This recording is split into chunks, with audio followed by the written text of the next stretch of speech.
They called her a thief, a gold digger, a maid who sang stolen lullabies to trap a broken man.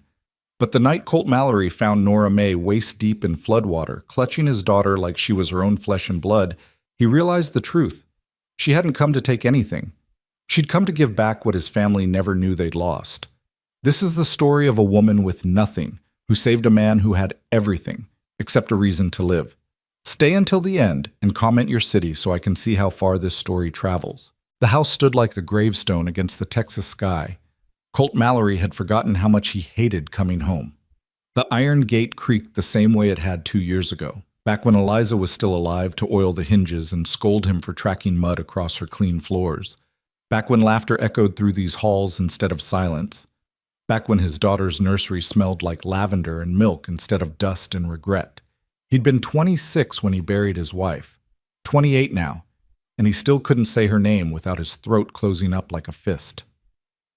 The September wind carried the scent of mesquite and coming rain. Colt's horse, a bay gelding named Prophet, snorted and stamped beneath him, sensing his rider's reluctance. The animal had more sense than he did.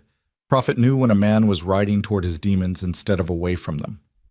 "Easy, boy," Colt murmured, though the words were as much for himself as for the horse.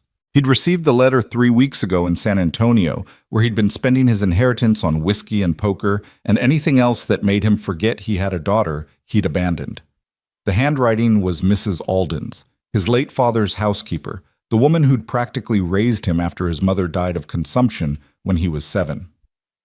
"Mr. Mallory, I would not write if it were not urgent. Emma will not speak. She stares at the window for hours. The doctor says there is nothing physically wrong, but I know better. She needs her father. She needs you. Whatever grief you carry, it cannot be heavier than a child's silence. Come home." Mrs. Alden Colt had read those words 100 times until the paper grew soft as cloth in his hands. Each time, the shame burned a little deeper. What kind of man leaves his own child? What kind of father rides away from an infant because he can't bear to look at her without seeing her mother's eyes? A coward. That's what kind. He dismounted slowly, his boots hitting the dirt with a hollow thud. The ranch house loomed before him, 3 stories of limestone and oak, built by his grandfather in 1842 when Texas was still its own republic. The Mallory family had carved their fortune from this land with blood and backbone, running cattle from the hill country to the Kansas railheads, building an empire one drive at a time. And now it all belonged to him. A man who couldn't even face his own daughter. The front door was unlocked. It always had been. His father used to say that any man desperate enough to rob them was desperate enough to need whatever he took. Colt had never decided if that was wisdom or foolishness, but he'd kept the tradition anyway. He expected silence when he stepped inside. Expected the hollow echo of his own footsteps, the weight of emptiness pressing down on him like a physical thing. Instead, he heard singing. Colt froze in the entryway, one hand still on the doorframe, his heart suddenly hammering against his ribs. The voice was soft, untrained, but achingly pure. It drifted down from the second floor, threading through the shadows like smoke, like memory, like something that shouldn't exist but did anyway. And the song. God Almighty, the song. "Hush now, my darling. The stars are all sleeping, the moon's tucked away in her blanket of blue. The world's full of darkness, but I'll keep on keeping watch over your dreams until morning breaks through." His legs moved before his mind could catch up. He took the stairs 2 at a time, his spurs jingling with each step, his breath coming harsh and ragged. That lullaby. Eliza's lullaby. The one her mother had taught her, passed down through 3 generations of Kentucky women. The one she used to sing to Emma every night before bed. Her voice sweet and warm as honey in tea, the one nobody else in the world should know. The nursery door stood halfway open, candlelight flickering through the gap. Colt pressed his palm against the wood, and for a moment he couldn't make himself push it wider.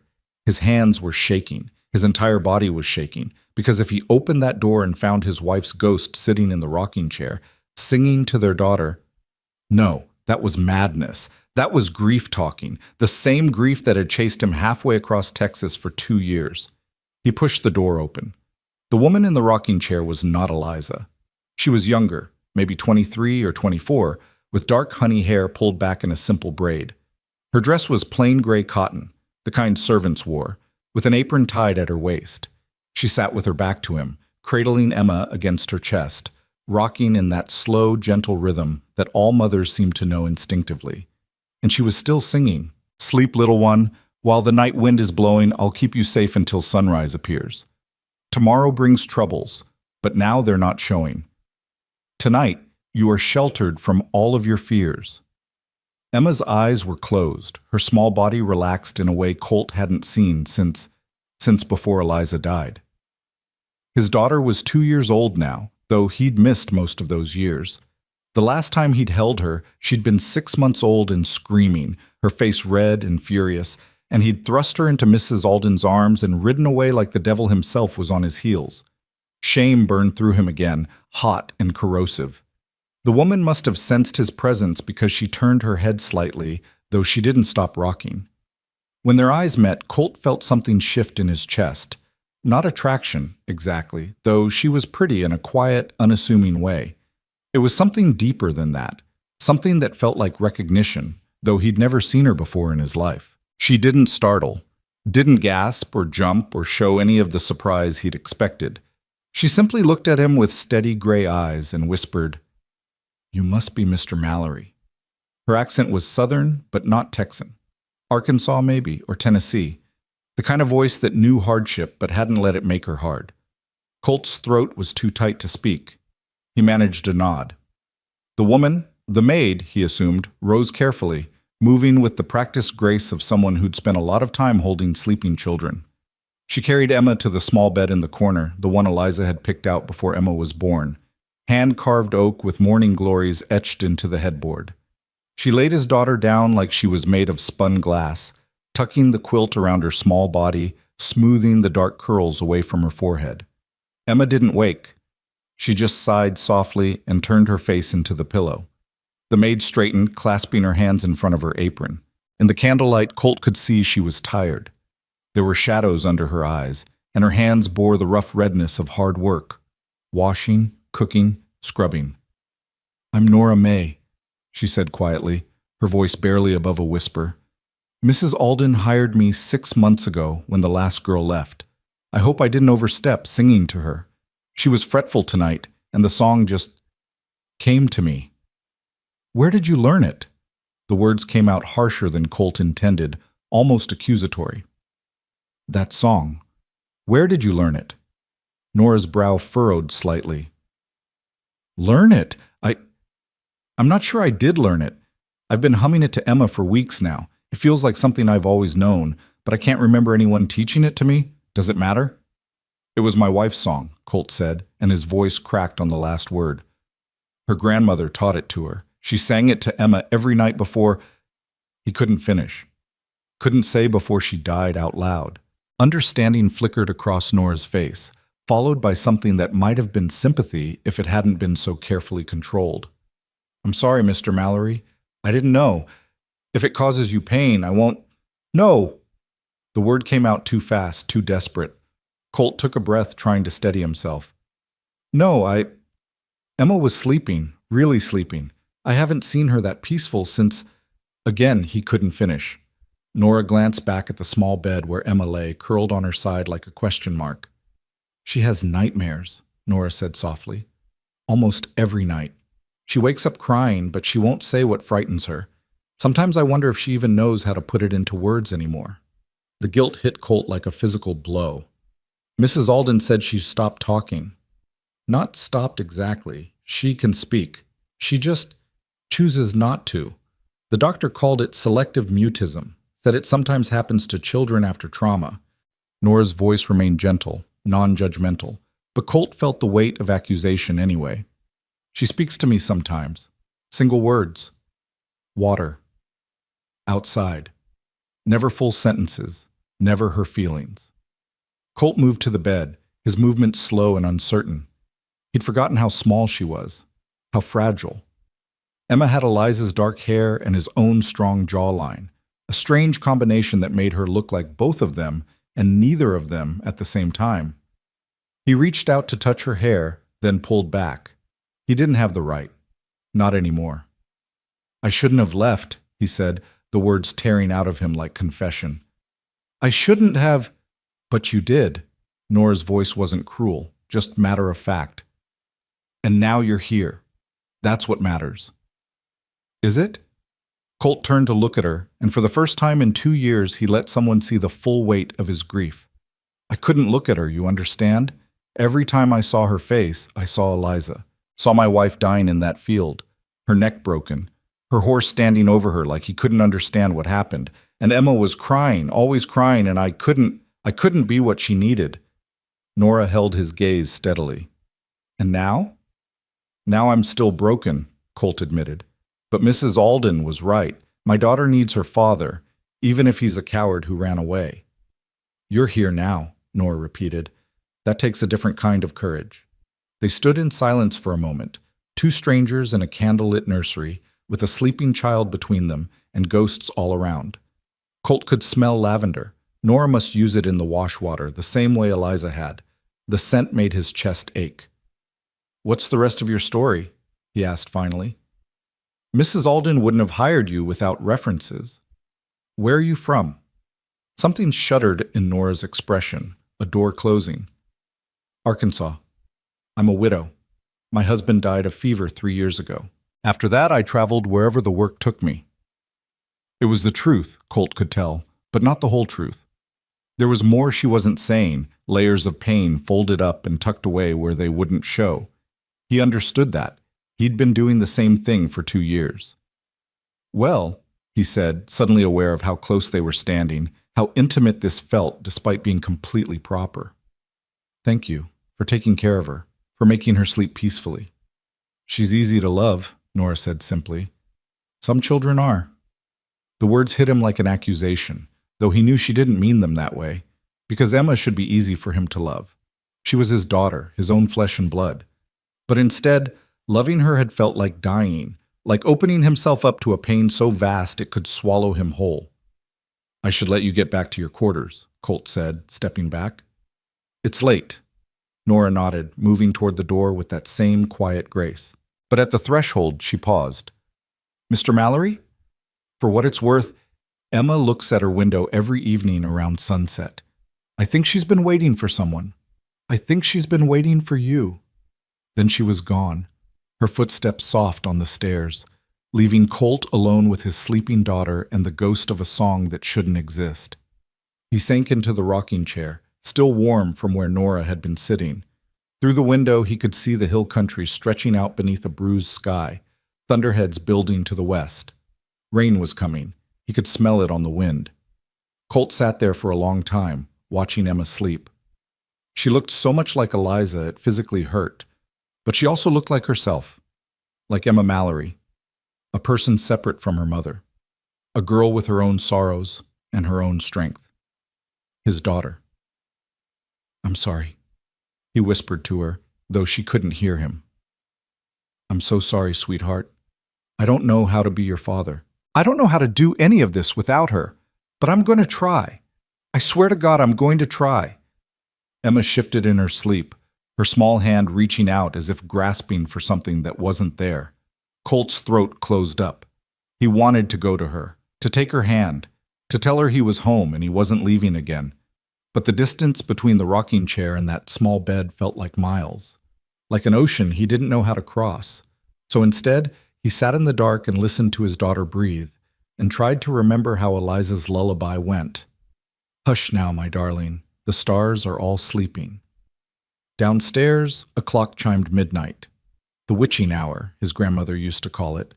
The time when the dead walked and the living dreamed and the world turned strange and thin. Colt Mallory had come home to ghosts. He just hadn't expected them to sing. The morning came hard and bright, sunlight spilling through the nursery window like an accusation. Colt woke with his neck stiff from sleeping in the rocking chair, his boots still on, his hat crushed beneath his elbow. Emma's bed was empty. Panic hit him first, sharp and immediate, but then he heard voices from downstairs, the clatter of dishes, the smell of coffee and bacon and fresh biscuits. Life. The house was full of life. He descended the stairs slowly, his body protesting every step.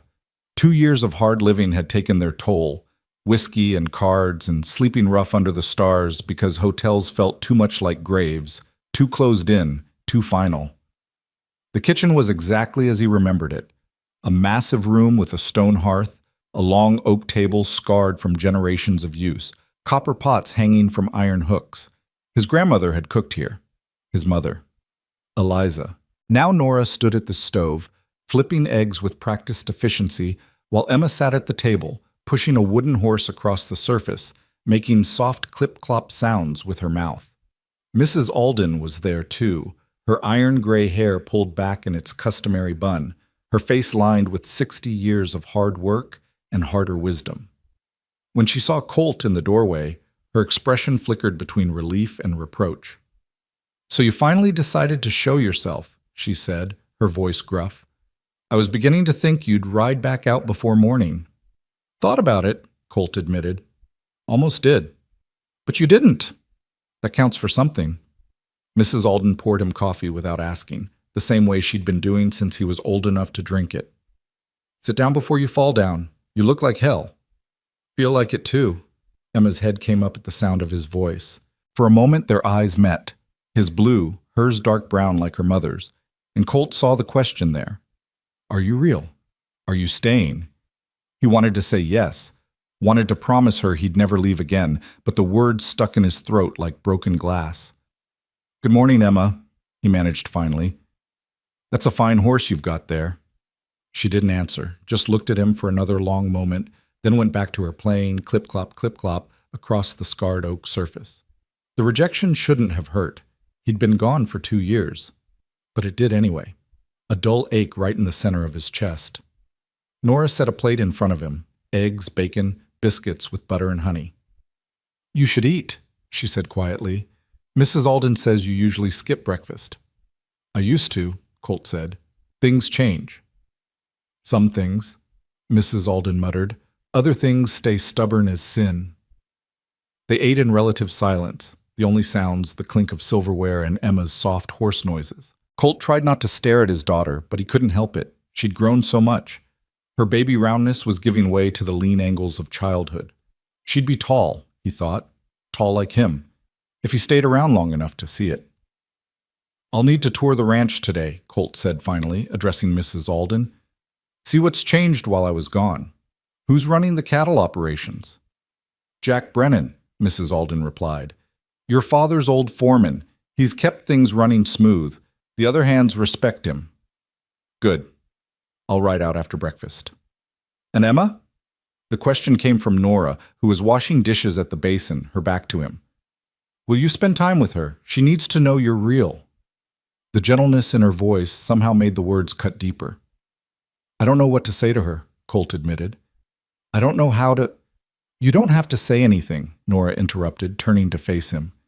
"Children don't need speeches. They need presence. Just sit with her, play with her toys, let her see you're not going to disappear." It sounded so simple when she said it, but Colt knew better. Nothing about this was simple. Still, after he finished eating, he moved to sit beside Emma at the table. She glanced at him sideways, wary, like he was a strange dog that might bite. "Can I see your horse?" Colt asked, gesturing to the wooden toy.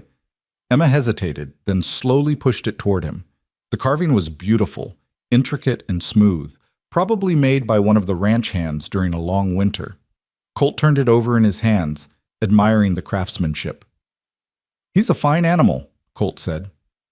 "What's his name?" Silence. Emma just watched him with those dark, unreadable eyes. "Does he have a name?" Colt tried again.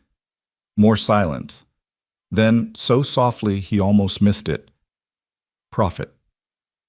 The word hit him like a punch. Prophet was his horse's name. She'd named her toy after his horse, which meant she remembered. Somehow, despite being barely 6 months old when he left, Emma remembered him. "That's a good name," Colt managed, his voice rough. "Prophet's a good horse, strong and steady. He doesn't spook easy." Emma's small hand reached out, and for a heart-stopping moment, Colt thought she was going to touch him. But she just took the wooden horse back, cradling it against her chest like something precious. "Maybe tomorrow," Norah said from across the room, "you could take Emma to see the real prophet. If you're staying, that is. If he was staying, the question hung in the air like smoke. I'm staying, Colt said, and realized he meant it. I'm not running anymore. Mrs. Alden made a sound that might have been approval or might have been skepticism. We'll see. Words are cheap. It's what you do that matters. I know. Colt stood, feeling Emma's eyes following him. I'm going to check on the ranch. I'll be back before supper. He made it as far as the door before Emma's voice stopped him cold.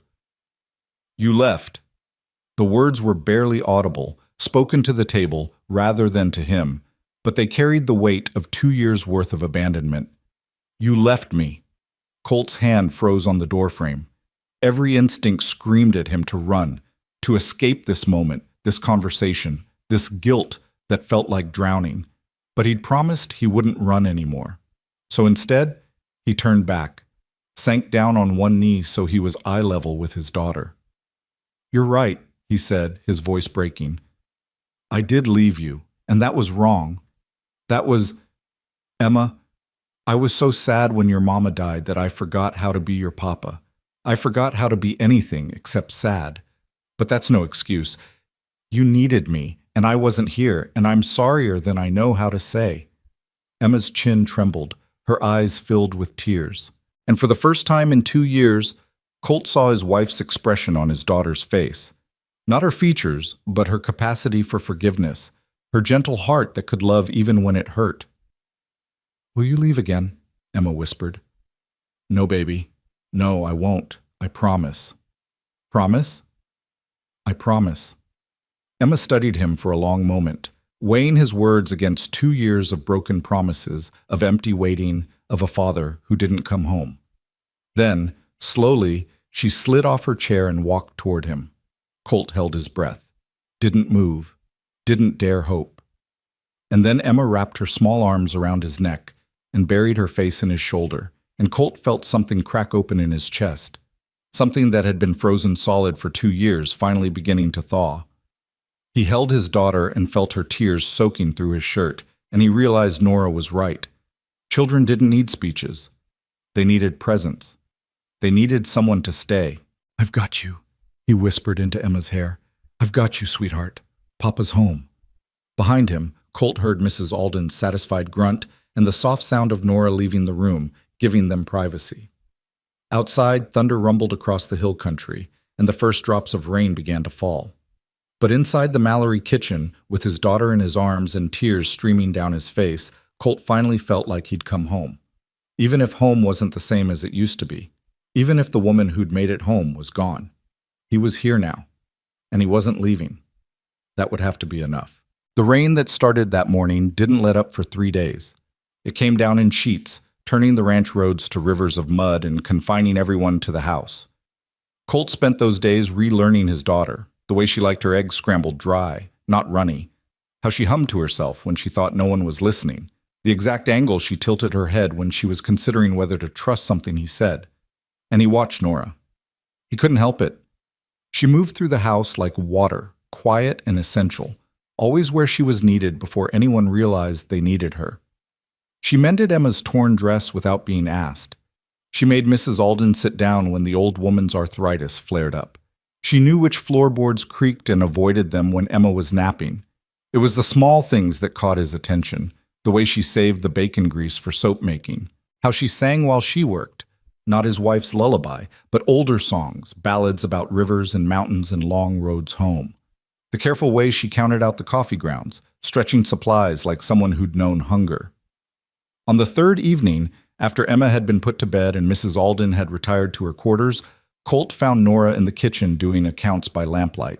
She had the household ledger open in front of her, her lips moving silently as she added columns of numbers. You do the books too? He asked from the doorway.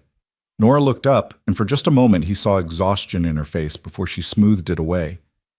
Mrs. Alden's eyes aren't what they used to be. I offered to help. That's not in a maid's duties. Neither is singing lullabies to the rancher's daughter, but here we are. She said it without rancor, just stating a fact. Colt moved into the room, poured himself coffee from the pot that was always on the stove. Where'd you learn accounting?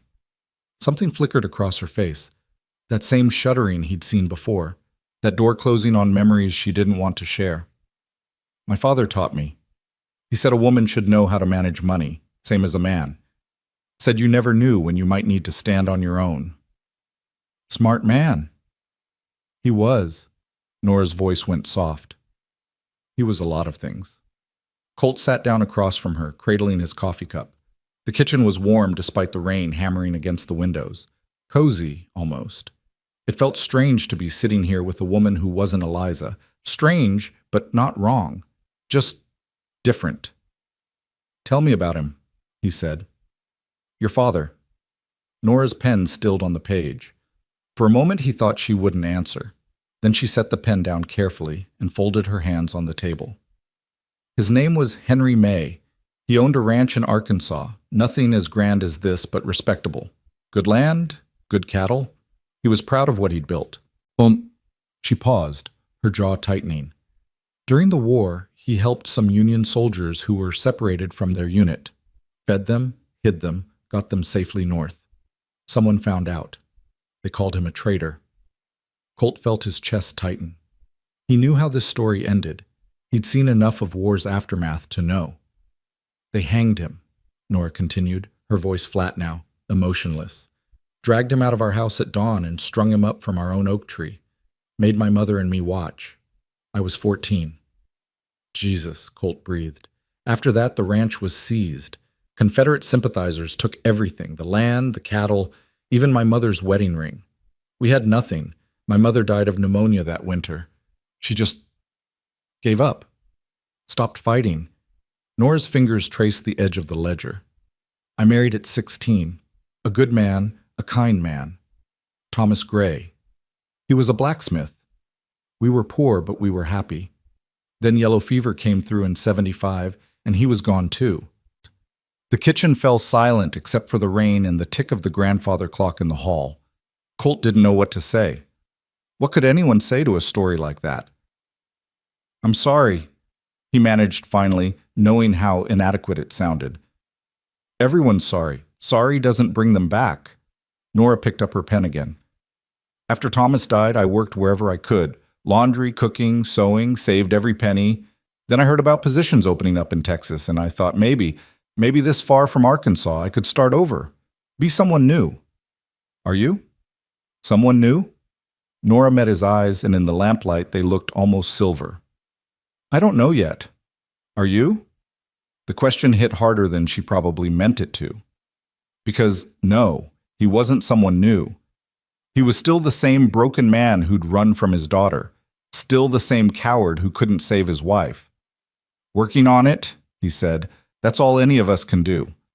They sat in comfortable silence after that, Norah returning to her columns while Colt sipped his coffee and listened to the rain. It was peaceful in a way he hadn't felt in years, like maybe the house wasn't just a tomb full of memories, like maybe it could be something else. Upstairs, Emma cried out in her sleep. Both of them were on their feet instantly, but Norah held up a hand. Let me, she said. She's used to me. Colt wanted to argue, wanted to be the one to comfort his daughter, but Norah was right. Emma was used to her, and he was still learning how to be a father again. He listened to Nora's footsteps on the stairs, heard the soft murmur of her voice through the ceiling. The singing started a moment later, not Eliza's lullaby this time, but something else, something older. A mountain song about a girl and a river and finding your way home. Colt closed his eyes and let the sound wash over him. For the first time since Eliza died, he felt something other than grief. He couldn't name it exactly. Hope, maybe. Or possibility. Or maybe just the beginning of healing. The next morning dawned clear and bright, the storm finally broken. Colt woke early, dressed in his work clothes, the sturdy denim and leather he'd abandoned 2 years ago, and headed out to survey the ranch with Jack Brennan.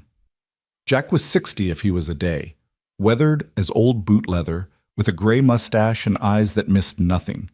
He'd worked for Colt's father for 30 years, and he greeted Colt's return with a firm handshake and a searching look. Good to see you back, son, Jack said, and the word son carried weight. Been holding things together, but a ranch needs its owner. I appreciate what you've done, Jack. How are we looking? They rode out together, Prophet sure-footed despite the mud, and Jack gave him the rundown. The cattle operation was solid. They'd driven 1,000 head to Kansas last spring, got good prices. The hands were loyal, worked hard. The breeding program Colt's father had started was producing quality stock. But there were problems too. Fences needed mending. The south pasture had flooded, and they'd lost some calves. 2 of the line shacks needed new roofs before winter. And there was trouble with a neighbor, a man named Vernon Pike, who claimed the creek between their properties should be his eastern boundary, not the Mallory's western one. Pike's been pushing his luck, Jack said, spitting tobacco juice into the mud, testing to see if anyone's minding the store. Now that you're back, I reckon he'll back off. And if he doesn't? Then we handle it, same as we always have. They rode in silence for a while, checking fence lines and water sources. The land spread out around them in rolling hills covered in live oak and cedar, stretched thin by summer heat despite the recent rain. It was hard country, beautiful but unforgiving, the kind of place that made you strong or broke you trying. Colt had forgotten how much he loved it. The girl, Jack said suddenly, the one Mrs. Alden hired, Norah. She seems decent. She is. Good with Emma, too. The little one follows her around like a shadow when you're not there. Jack gave him a sideways glance. Probably good for her, having a woman's influence. Child needs that. Colt heard what Jack wasn't saying. Your daughter needs a mother. But Emma had a mother. She was buried on the hill behind the house under a limestone marker that read Eliza Mallory, beloved wife and mother, 1852 to 1876. Nora's just the maid, Colt said, more harshly than he intended. Sure, Jack agreed in a tone that suggested he didn't believe it for a second. Just the maid. They got back to the house around noon, hot and hungry. Mrs. Alden had made stew, thick with beef and vegetables, served with fresh bread. Emma was helping Norah set the table, carrying napkins with the solemnity of a sacred duty. Papa! She ran to him when he came through the door, and the word still made his throat tight. We made bread. Norah showed me how to punch the dough. Did she now? Colt swung Emma up into his arms, ignoring the mud on his clothes. I bet you were a good helper. The best, Norah confirmed, smiling. She's got strong hands, baker's hands. They ate together, Colt, Emma, Mrs. Alden, and Norah, and it felt almost like a family, almost like the loneliness that had lived in this house for 2 years was finally lifting. Emma chattered about her morning, about the birds she'd seen from her window, about the kitten that lived in the barn that she desperately wanted to bring inside. Cats belong in barns, Mrs. Alden said firmly, catching mice, earning their keep. But she's lonely, Emma protested. I can tell. How can you tell? Colt asked. Emma considered this seriously. She cries sometimes. At night. I hear her through my window. Norah and Colt exchanged a look over Emma's head. They both knew Emma wasn't really talking about the cat. Tell you what, Colt said. Tomorrow, if the weather holds, we'll go visit the kitten in the barn. Check on her properly. How's that sound? Emma's face lit up. Really? Really? After lunch, Mrs. Alden announced she needed supplies from town, thread, sugar, a few other sundries. Colt offered to go, but the old woman waved him off. You've got ranch work. I'll take the wagon. She turned to Norah. You'll come with me, girl. I need your young eyes to read labels and your strong back to carry packages. Norah nodded, already untying her apron. Of course. They left within the hour, the wagon rattling down the muddy road toward town. Colt watched them go with an odd sense of unease, though he couldn't say why. Maybe it was just that he'd gotten used to Norah's presence in the house, used to her quiet efficiency, her calming effect on Emma. He shook off the feeling and took Emma outside to see the real prophet. His daughter's face transformed with joy when the big gelding lowered his head and let her stroke his nose. She wasn't afraid, not even a little. She had her mother's ease with horses. He's beautiful, Emma breathed. Even more beautiful than my toy. He's a good old boy, Colt agreed, running his hand down Prophet's neck. Saved my life more than once out on the trail. How? So Colt told her stories about stampedes and river crossings, about camping under stars so bright they hurt to look at, about the time Prophet stepped on a rattlesnake before it could strike. Emma listened with rapt attention, and for the first time, Colt felt like maybe he could do this. Maybe he could be a father after all. They were heading back to the house, Emma riding on his shoulders, when they heard the wagon returning. But something was wrong. Mrs. Alden was driving too fast, the horses lathered and wild-eyed. And even from a distance, Colt could see the old woman's face was storm-dark with fury. He set Emma down quickly. "Go inside, sweetheart. Find Jack and tell him to come to the house." "But Papa—" "Now, Emma." His daughter ran, sensing the seriousness in his tone. Colt strode toward the wagon as Mrs. Alden pulled the horses to a halt in a spray of mud. "What happened?" he demanded. "Ask her." Mrs. Alden jerked her chin toward Norah, who sat pale and silent beside her. "Ask your precious maid what she's been hiding." Norah's face was sheet white, her hands clenched in her lap. She wouldn't meet Colt's eyes. "Mrs. Alden," Norah started. "Don't." The old woman's voice cracked like a whip. "Don't you dare try to explain." Colt's unease crystallized into dread. "Someone tell me what the hell is going on." Mrs. Alden reached into her bag and pulled out something that gleamed gold in the afternoon sun. Colt's heart sank when he recognized it, his father's pocket watch. The one that had been passed down through 3 generations of Mallory men. The one that should have been in the locked drawer in his father's study. "Found this in her carpet bag," Mrs. Alden said, her voice shaking with rage. "Hidden under her spare dress. Tell me, Mr. Mallory, what reason would a maid have for stealing your dead father's watch?" The world seemed to tilt sideways. Colt looked at Norah, willing her to explain, to give him some reason that would make this make sense, but she just sat there, silent and pale as death. "Norah," he said, and heard the pleading in his own voice. "Tell me you didn't." "I found it in her things when I was looking for my sewing scissors," Mrs. Alden continued relentlessly. "Wrapped in cloth, hidden away like stolen treasure. I knew there was something off about her. Too quiet, too perfect. Nobody's that good without hiding something." "Mrs. Alden, please." Nora's voice was barely a whisper. "Please what? Please don't tell the truth? Please let you rob this family blind after they gave you a home?" The old woman's eyes blazed. "I should have listened to my instincts. Should have known better than to hire a widow with no references except a sad story."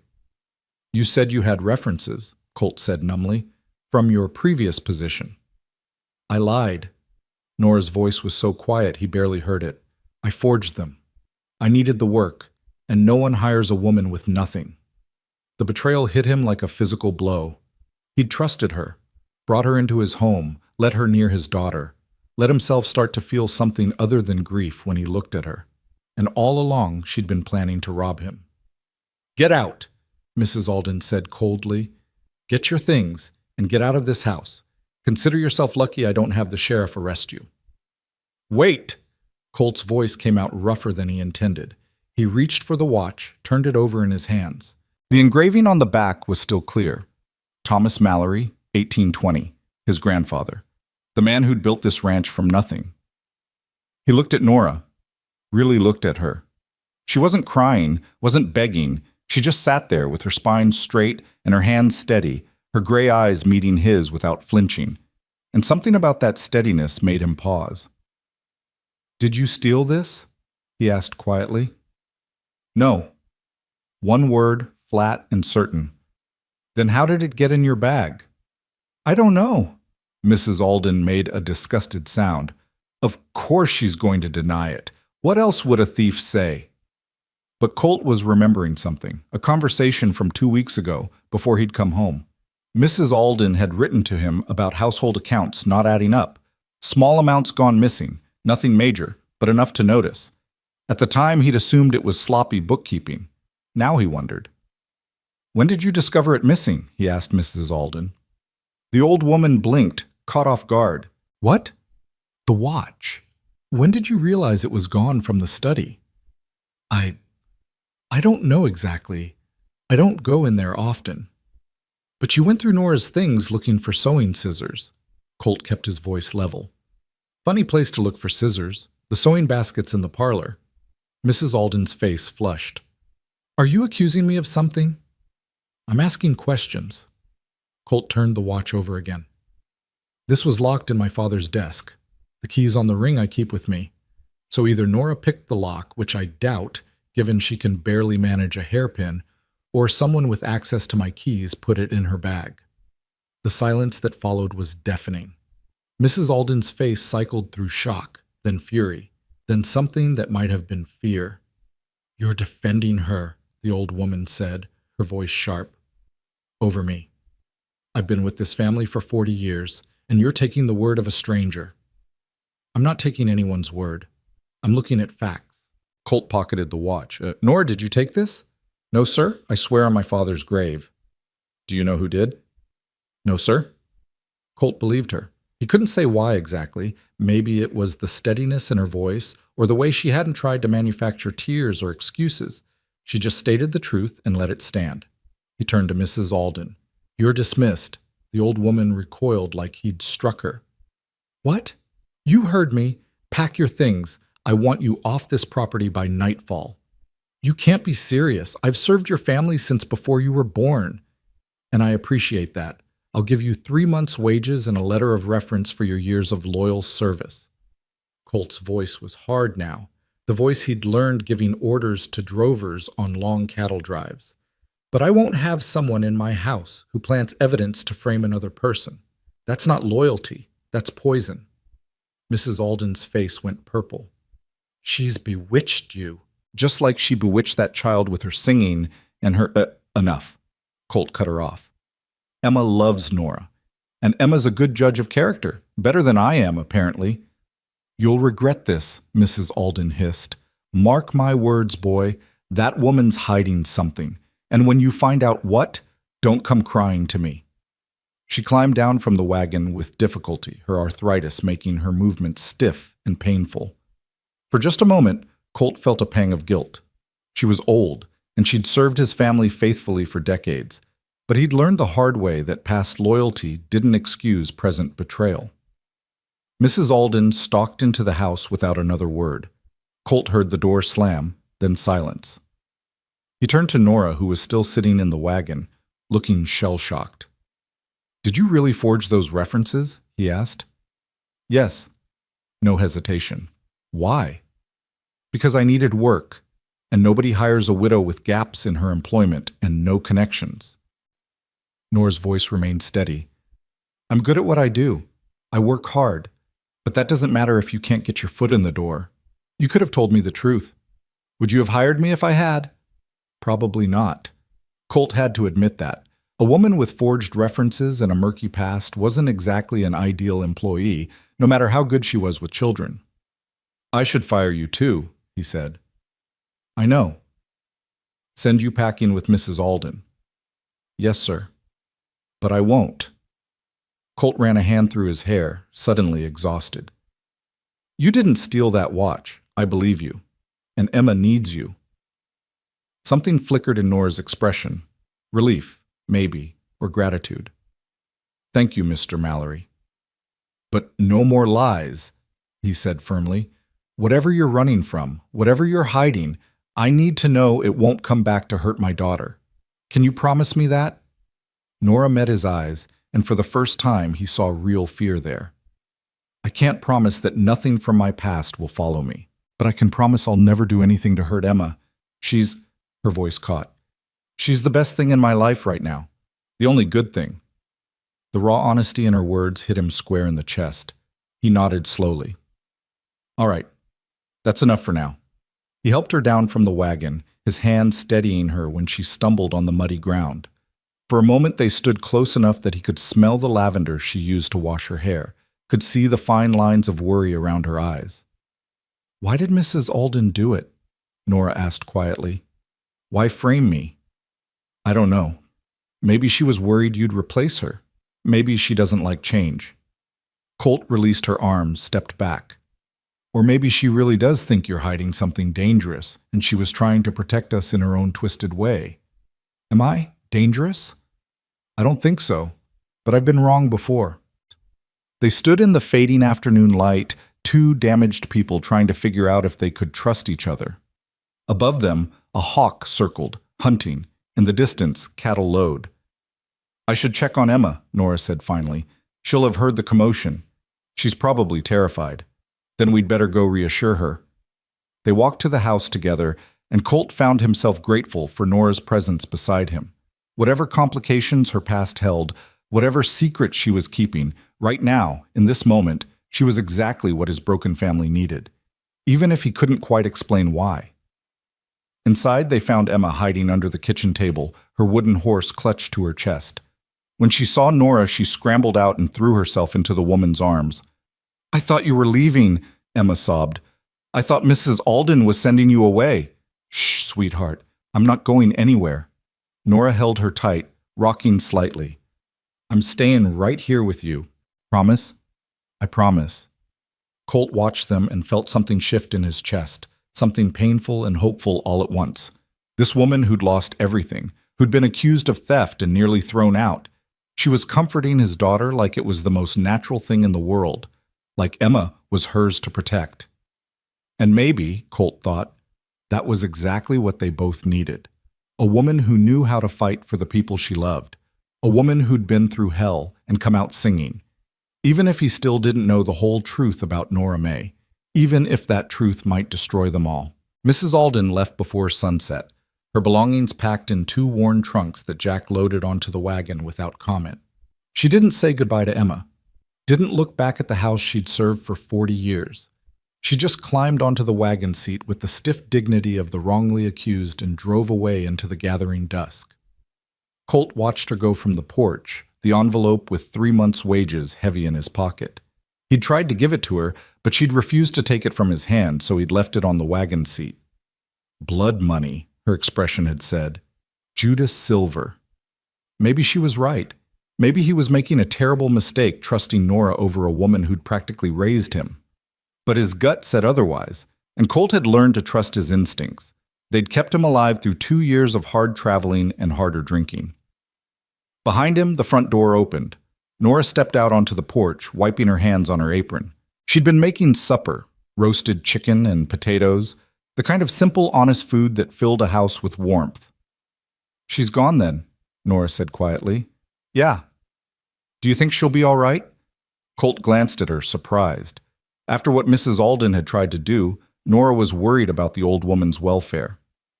"She's got family in Austin, a sister. She'll land on her feet." "Good." Norah was silent for a moment, watching the wagon disappear into the distance. "I'm sorry, Mr. Mallory. I never meant to cause trouble in your house." "You didn't cause it. She did." Colt turned to face her fully. "But I need to know something, and I need the truth. All of it. No more half-stories, no more careful omissions. Who are you really, Norah May?" Fear flickered across her face, quick as lightning. Then she squared her shoulders and met his eyes. "Can we talk inside? Emma shouldn't hear this." They found Emma in the parlor playing with her wooden horse and a set of carved animals Jack had made for her, cows and sheep and a tiny dog. She looked up when they entered, her face anxious. "Is Norah staying?" she asked Colt. "Yes, baby, Norah's staying." Relief flooded Emma's features. "Good. I don't want any more people to leave." The words hit Colt like a blow. He knelt beside his daughter, smoothing her dark curls. "I'm not leaving, Emma. Neither is Norah. This is our home and we're staying in it. All of us together. All right?" Emma nodded, but her eyes remained uncertain. Too many promises had been broken in her short life. Words didn't mean much anymore. "Tell you what," Norah said, settling onto the floor beside Emma. "Why don't you show your papa that new game we invented? The one with the animals going to market?" As Emma launched into an elaborate explanation involving sheep economics, Norah caught Colt's eye and mouthed, "After she's asleep." So they waited. They ate supper together, the 3 of them at the big kitchen table that suddenly felt less empty. They played Emma's game until she was yawning. Norah gave her a bath while Colt read through ranch accounts in his father's study, trying to focus on numbers that kept blurring together. Finally, after Emma had been tucked into bed and sung to sleep with that mysterious lullaby that still made Colt's chest ache, Norah came downstairs. She found him on the back porch, watching heat lightning flicker on the horizon. "She's asleep," Norah said. "Went down easy tonight." "That's good." Colt gestured to the chair beside him. "Sit, please." Norah sat, folding her hands in her lap like a student called before the schoolmaster. In the dim light from the kitchen window, her face looked younger, more vulnerable. "I told you my father was hanged for helping Union soldiers," she began. "That was true. What I didn't tell you was his name meant something in Arkansas. Henry May wasn't just a rancher. He was connected. His father had been a territorial judge. His uncle was in Congress. We weren't wealthy like you, but we were respectable, important." Colt listened without interrupting, sensing this was a story that needed to be told straight through. "After they killed him and took our land, my mother and I had nothing, but we had the name. People remembered Henry May, and some of them remembered him kindly." Nora's voice went soft. "There was a lawyer in Little Rock, a man named Samuel Brennan. He'd been my father's friend. He took us in, gave my mother work as his housekeeper, let me continue my education in his library." "Brennan?" Colt repeated. "Any relation to Jack?" "His younger brother. That's how I ended up here. When my husband died and I needed work, I wrote to Samuel asking if he knew of any positions. He mentioned that his brother was foreman on a big ranch in Texas, and that the owner's housekeeper might need help." Nora's hands tightened in her lap. "Samuel wrote to Jack. Jack mentioned it to Mrs. Alden, and she hired me based on Samuel's recommendation." "So the references weren't entirely forged?" "No, but I embellished them. Made it sound like I'd worked in grand houses, when really I'd just helped my mother with Samuel's household. Made myself sound more experienced than I was." She looked at him directly. "I'm a good worker, Mr. Mallory. Everything I've done for Emma, for this house, that's real. That's me. But I'm not some experienced lady's maid from a fine family. I'm just a widow trying to survive." Colt absorbed this, turning it over in his mind. It wasn't the worst deception. Hell, he'd met plenty of cowboys who'd reinvented themselves completely, taking new names and new histories when they came west. That was part of what the frontier meant, a chance to be someone new. "Why didn't you just tell me this from the start?"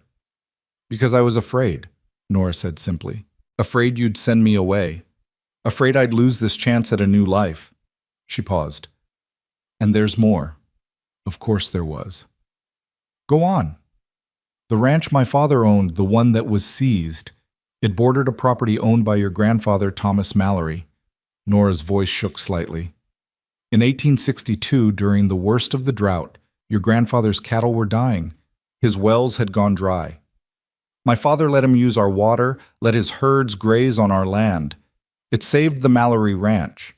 Your grandfather told my father he owed him a debt that could never be repaid." Colt felt the world tilt. "I never knew that." "Why would you? It was before you were born, and after my father died, after everything was taken. I never tried to collect on that debt. What would I have asked for? The Mallorys didn't owe me anything. My father helped because it was the right thing to do, not because he expected payment." "But you knew," Colt said slowly. "When you came here, you knew about the connection." "Yes." Norah met his eyes without flinching. "Samuel told me the story when I asked about positions in Texas. He thought it was ironic, Henry May's daughter working as a maid in the house her father helped save. But I didn't come here to claim anything, Mr. Mallory. I came here because I needed work, and because—" her voice caught. "Because I thought maybe, on land my father had touched, I could feel close to him again. Stupid, I know." It wasn't stupid. Colt understood that need to feel connected to the dead. Hadn't he avoided Emma for 2 years because she was his last link to Eliza, and that link was too painful to bear? "Does Jack know?" he asked. "About my father and your grandfather?" "I don't know. Samuel might have told him, but I never mentioned it." Nora's shoulders sagged. "I wanted to earn my place here on my own merit, not because of some old debt." Colt stood, paced to the porch railing. The night was thick and warm, heavy with the promise of more rain. Somewhere in the darkness, an owl called out, "Hunting." "Why are you telling me this now?" he asked. "Because you asked for the truth. And because—" Norah rose, came to stand beside him. "Because Mrs. Alden was right about one thing. I am hiding something. Not theft, not anything criminal. But I've been carrying these secrets, and secrets have weight. They make you small. I don't want to be small anymore." Her honesty was like a knife, sharp and clean. Colt found himself admiring her courage even as his mind reeled from the revelations. His family owed hers. The Mallory Ranch existed, at least in part, because of Henry May's generosity, and here was Henry May's daughter, scrubbing his floors and singing his daughter to sleep. "I should have known," he said quietly. "Should have seen it." "How could you? We never met before I came here." "But the song, Eliza's lullaby, you said it felt like it already belonged to you." Colt turned to face her. "That's not coincidence, is it?" Nora's face went pale. "I don't understand." "My grandmother, my father's mother, she was from Arkansas, married my grandfather and came to Texas with him in 1840. Colt's mind was racing now, pieces falling into place.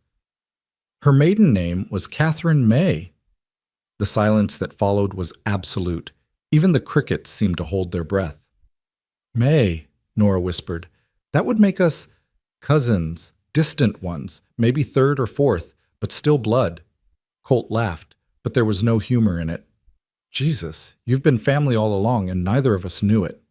Norah sank back into her chair like her legs wouldn't hold her.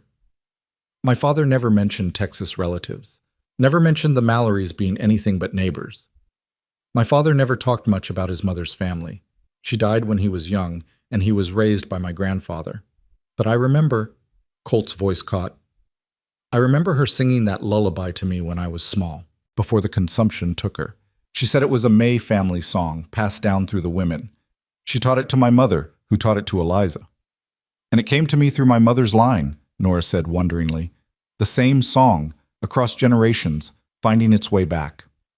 They stood in the warm night, two people who'd thought they were strangers discovering they were bound by blood and history, and a melody that refused to be forgotten.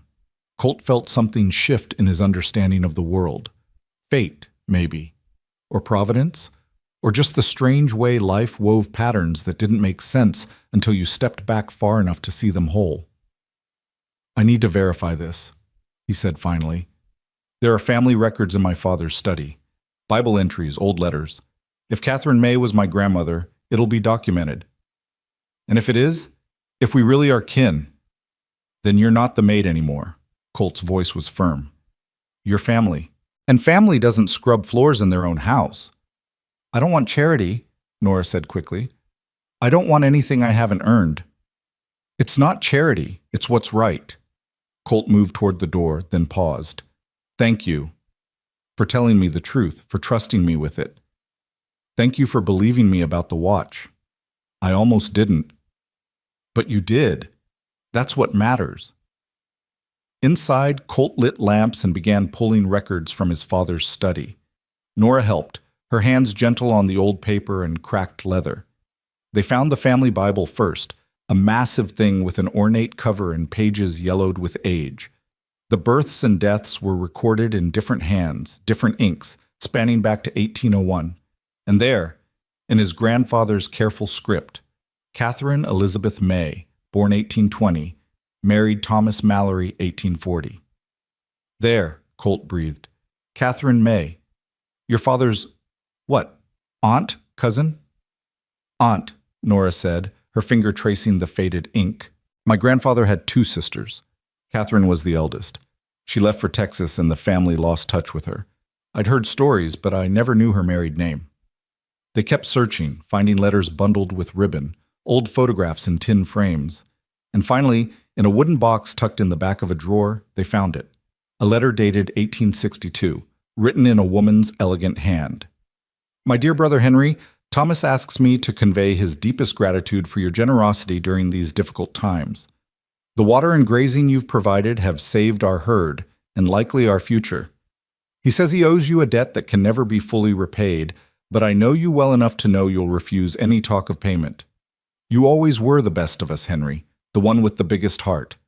I worry for you there, in the middle of this terrible war. Promise me you'll be careful. Promise me you'll survive this madness so we can see each other again. It's been too long, dear brother, too long. Your loving sister, Catherine Mallory." Norah's hands shook as she held the letter. Tears streamed down her face, silent and unstoppable. "She loved him," she whispered. "My father had a sister who loved him, and he never knew what happened to her." She died in 1868, Colt said gently. 6 years after this letter, influenza epidemic.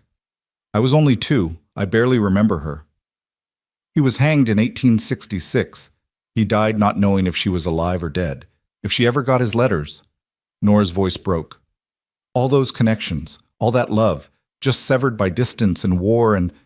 She couldn't continue. The grief was too large, too old and deep. Colt did the only thing he could think of. He pulled her into his arms and let her cry against his chest, her tears soaking through his shirt, while she mourned for all the lost connections, all the family that had been scattered by history's cruel hand. "I'm sorry," she kept saying. "I'm sorry, I shouldn't..." "Shh. You've got every right in the world." They stood like that for a long time, surrounded by the ghosts of their shared past, until Nora's sobs quieted to hiccups and then to silence. When she finally pulled back, her face was blotchy and her eyes were red, but there was something lighter in her expression, something unburdened. "What happens now?" she asked. "Now we tell Emma she's got an aunt," Colt said. "A real blood relation, not just a maid who's good with children. And we figure out what that means for all of us. I still don't want charity, and I'm still not offering it. But Nora, you've been sleeping in the servants' quarters. That ends tonight. There are 3 guest rooms on the 2nd floor, all of them bigger and better furnished. Pick one." "Mr. Mallory." "Colt. Call me Colt. We're family, remember?" That won him a small, watery smile. "This is all too strange, too much like a fever dream." "Tell me about it."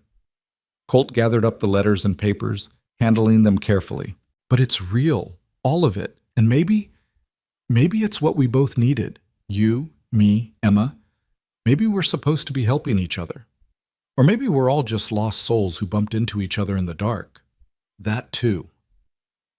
The next morning dawned clear and hot, the kind of September day that reminded you summer wasn't done with Texas yet.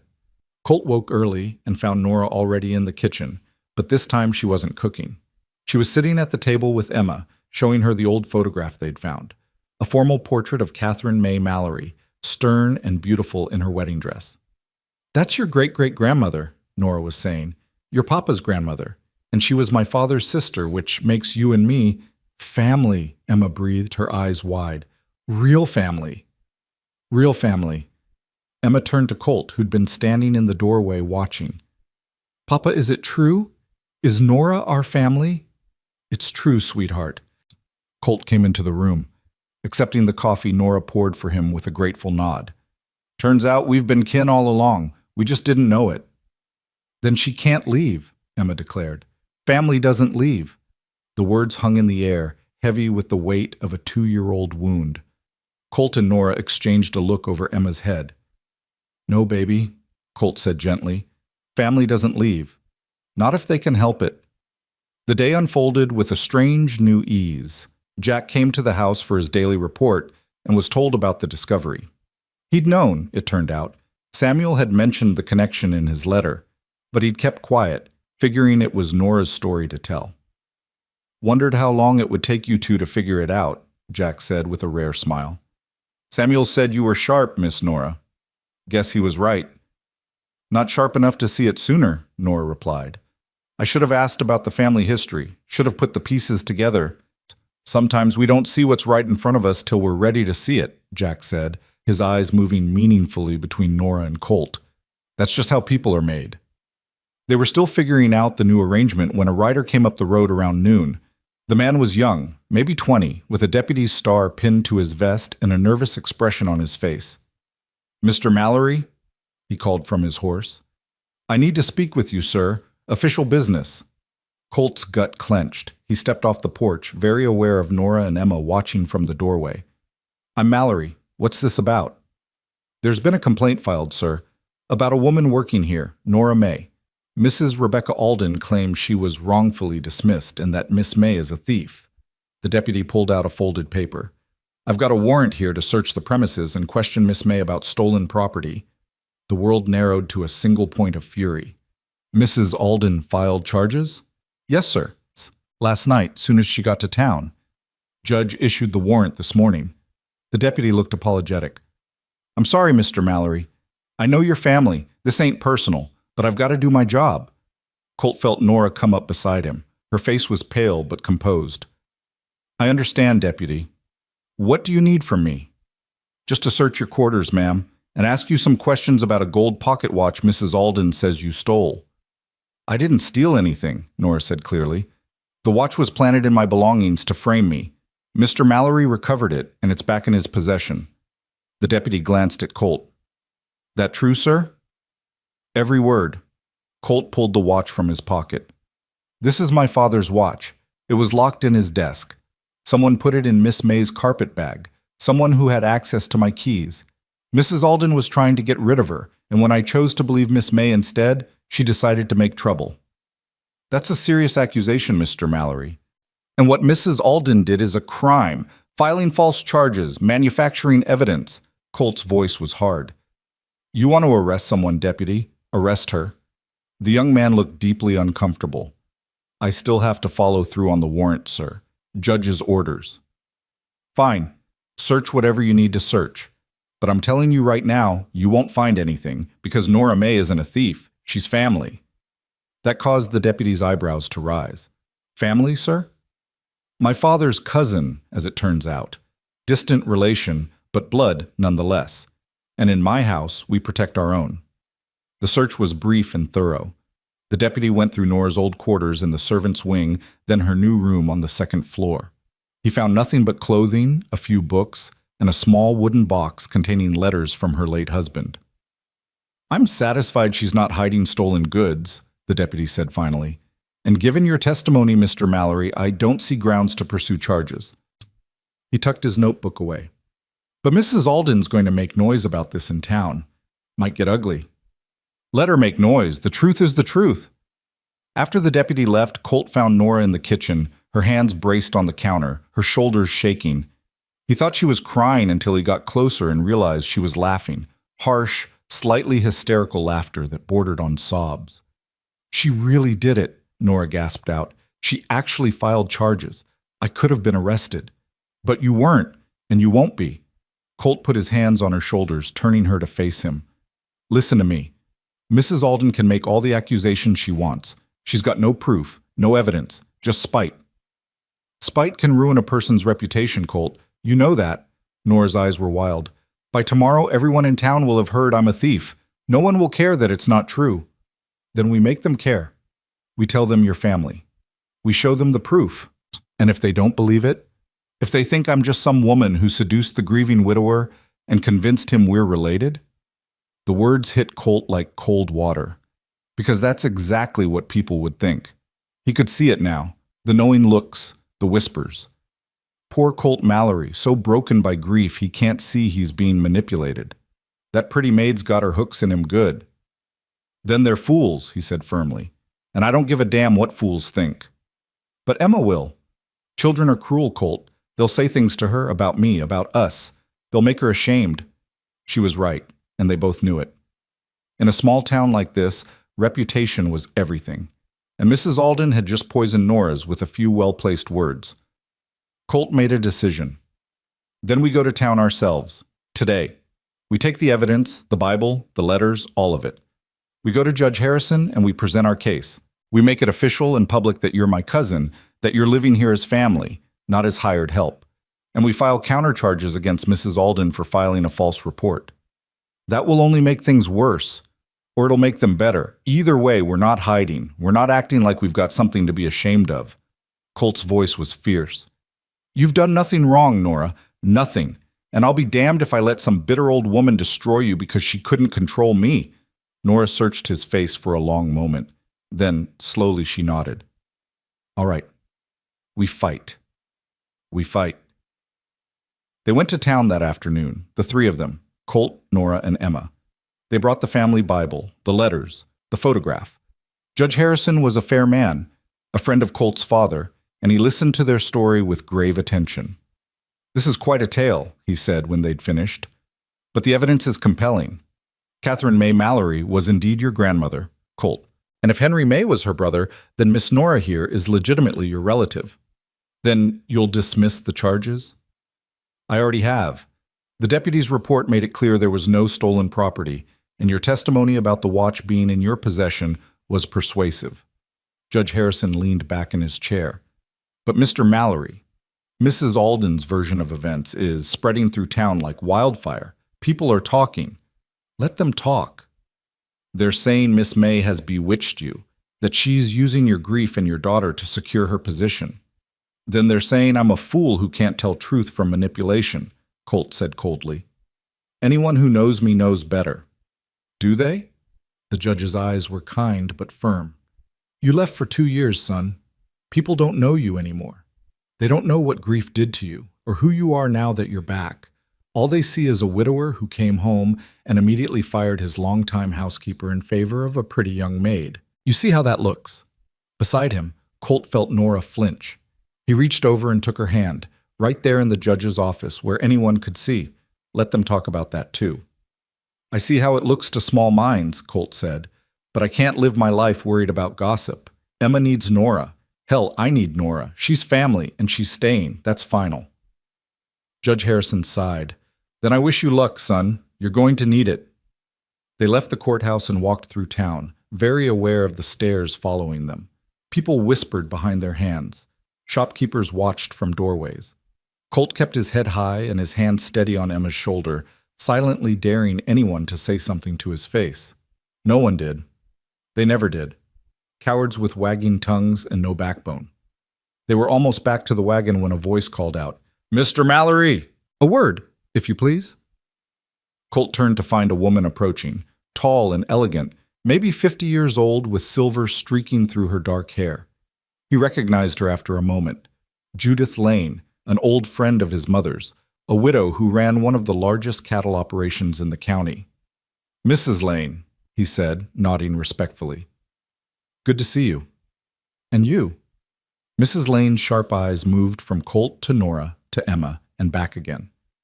"I've been hearing interesting stories today. Thought I'd get the truth from the source before I formed an opinion." "The truth is simple," Colt said. "This is Norah May, my cousin.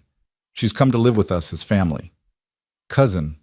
Mrs. Lane's lips curved in a slight smile. "Through Catherine May Mallory? You knew her?" "We were friends, years ago. Your grandmother was a remarkable woman, sharp as a tack, kind as summer rain. She used to talk about her family back in Arkansas. Had a brother named Henry she dearly loved." "Mrs." Lane extended her hand to Norah. "I'm pleased to meet Henry May's daughter. Your father was a good man. He died for doing what was right, and that takes courage most people don't have." Norah's eyes filled with tears. "You knew my father?" "Only by reputation, but Catherine's letters spoke of him often. She grieved when news of his death finally reached her." Mrs. Lane's expression softened. "She would have been glad to know you found your way here, to know the family's reconnected." "Thank you," Norah whispered. "You have no idea what that means to me." "I have some idea." Mrs. Lane turned back to Colt. "There's going to be talk, Mr. Mallory. You know that." "I know.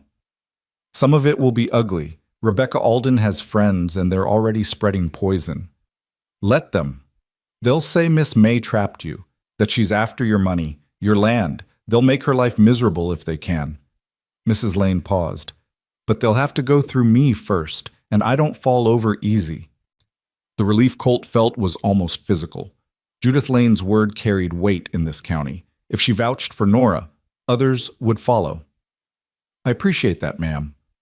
More than I can say." "Don't thank me yet. I'm going to be watching, Mr. Mallory. Watching to make sure you treat this young woman with the respect due to family, and watching to make sure she earns that respect." Mrs. Lane's eyes drilled into both of them. "Grief makes people do strange things, makes them see connections that aren't there, find comfort in places they shouldn't. I'm choosing to believe you both are acting in good faith. Don't make me regret it." "We won't," Colt promised. After Mrs. Lane left, they climbed into the wagon in silence. Emma curled up between them, tired from the long day. As Colt guided the horses toward home, Norah finally spoke. "That could have gone worse. Could have gone better, too. At least we've got one ally. One's better than none." Colt glanced at her. "You holding up all right?" "Honestly, I don't know. Today's been—" She laughed shakily. "I woke up this morning a maid facing theft charges. Now I'm a cousin with one friend in a town full of enemies. I'm not sure if that's an improvement. It is, Colt said firmly, because now you're not alone. You've got me and Emma. That counts for something. Does it? When that something might destroy your reputation. My reputation can handle it. I'm a Mallory. People need us too much to completely turn on us. He said it with more confidence than he felt. Besides, I stopped caring what people thought about me 2 years ago when I left my daughter behind and rode off like a coward. After that, what's left to ruin? Norah didn't answer, just reached over and squeezed his hand briefly before folding hers back in her lap. They rode the rest of the way in silence, watching the sun sink toward the hills. But as they pulled up to the house, Colt saw something that made his blood run cold. The barn door stood open, swinging in the breeze, and inside he could see smoke rising. "Fire," he said, his voice sharp. "Norah, take Emma to the house. Now." "But, now?" He was already jumping from the wagon, running toward the barn. Behind him he heard Norah urging the horses forward, heard Emma crying. But his focus was on the barn, on the smoke that was getting thicker, darker. Someone had set this fire deliberately. He could smell the kerosene. And somewhere in the chaos of flames and smoke and fear, Colt heard a child screaming. Emma had followed him. His daughter had disobeyed and followed him into danger. And now she was trapped inside the burning barn. Colt's heart stopped. The scream came again, high and terrified, cutting through the roar of flames like a knife. But it wasn't Emma's voice. It was higher, younger, the kitten. The barn cat Emma had been begging to bring inside. He turned to see Emma struggling in Norah's arms on the porch, reaching toward the barn with desperate hands. "The baby," she sobbed. "Papa, the baby cat. She's in there." Relief and terror warred in Colt's chest. His daughter was safe. But she was watching him, waiting to see what he would do, waiting to see if he was the kind of man who saved helpless things or the kind who let them burn. He grabbed a horse blanket from the fence, dunked it in the water trough, and wrapped it around his shoulders. Then he plunged into the smoke. The heat hit him like a wall. Flames licked up the walls where hay bales were stacked, fed by kerosene that made the fire burn hot and fast. Whoever had set this blaze had wanted to make sure it took. Through the smoke, Colt could see the small gray shape of the kitten huddled in the corner, mewling in terror. He moved fast, his eyes streaming, his lungs burning. The barn's main support beam groaned above him, a sound he knew too well. The structure was going to collapse. He had seconds, not minutes. Colt scooped up the kitten, tucked it against his chest, and turned to run. That's when he saw it. A flash of fabric near the tack room. Someone was in here with him. Someone who'd been hiding, waiting. The figure bolted toward the back door, but Colt was faster. He grabbed a fistful of shirt and yanked hard, spinning the intruder around. Through the smoke, he recognized the young face. Danny Pike, Vernon Pike's nephew, barely 17 years old. "You did this," Colt growled. "You set this fire." Danny's eyes were wild with fear. "Mr. Pike said, he said you needed to learn." The beam groaned again, louder this time. There was no time for this. Colt shoved Danny toward the door. Bumped. "Get out. Now. We'll finish this conversation when we're not about to die." They burst out of the barn together just as the roof caved in with a roar like thunder. Colt stumbled, fell to his knees, gasping for air that didn't taste like smoke and death. The kitten in his arms yowled and scratched, but he held on tight. Norah was there instantly, pulling him away from the flames, her hands checking him for injuries. "Are you hurt?" "Colt, look at me. Are you hurt?" "I'm fine." His voice came out as a rasp. "Danny Pike set the fire. Vernon Pike's behind it." Jack appeared with 3 ranch hands, all of them armed with buckets. But the barn was already a loss. All they could do was wet down the surrounding buildings and pray the wind didn't shift. Danny tried to run, but Jack caught him by the collar and hauled him back like a disobedient pup. "Oh no, boy. You're not going anywhere. You just committed arson on private property." "I didn't mean for it to get so big." Danny's voice cracked. "Uncle Vernon said just scare them a little. Make Mr. Mallory think twice about—" "About what?" Colt demanded, getting to his feet. "About standing up to your uncle's land grab? About protecting what's mine? He said you weren't strong enough to run this place anymore. Said you'd gone soft, letting a woman make your decisions. Danny looked miserable, tears cutting tracks through the soot on his face. He said, if we made enough trouble, you'd sell cheap and leave Texas. The rage that filled Colt was cold and precise. Vernon Pike had been testing him, pushing boundaries, and now he'd crossed a line that couldn't be uncrossed. This was war. Jack, tie him up, Colt ordered. We're taking him to the sheriff, and then we're paying Vernon Pike a visit. Colt, wait! Nora's voice cut through his fury.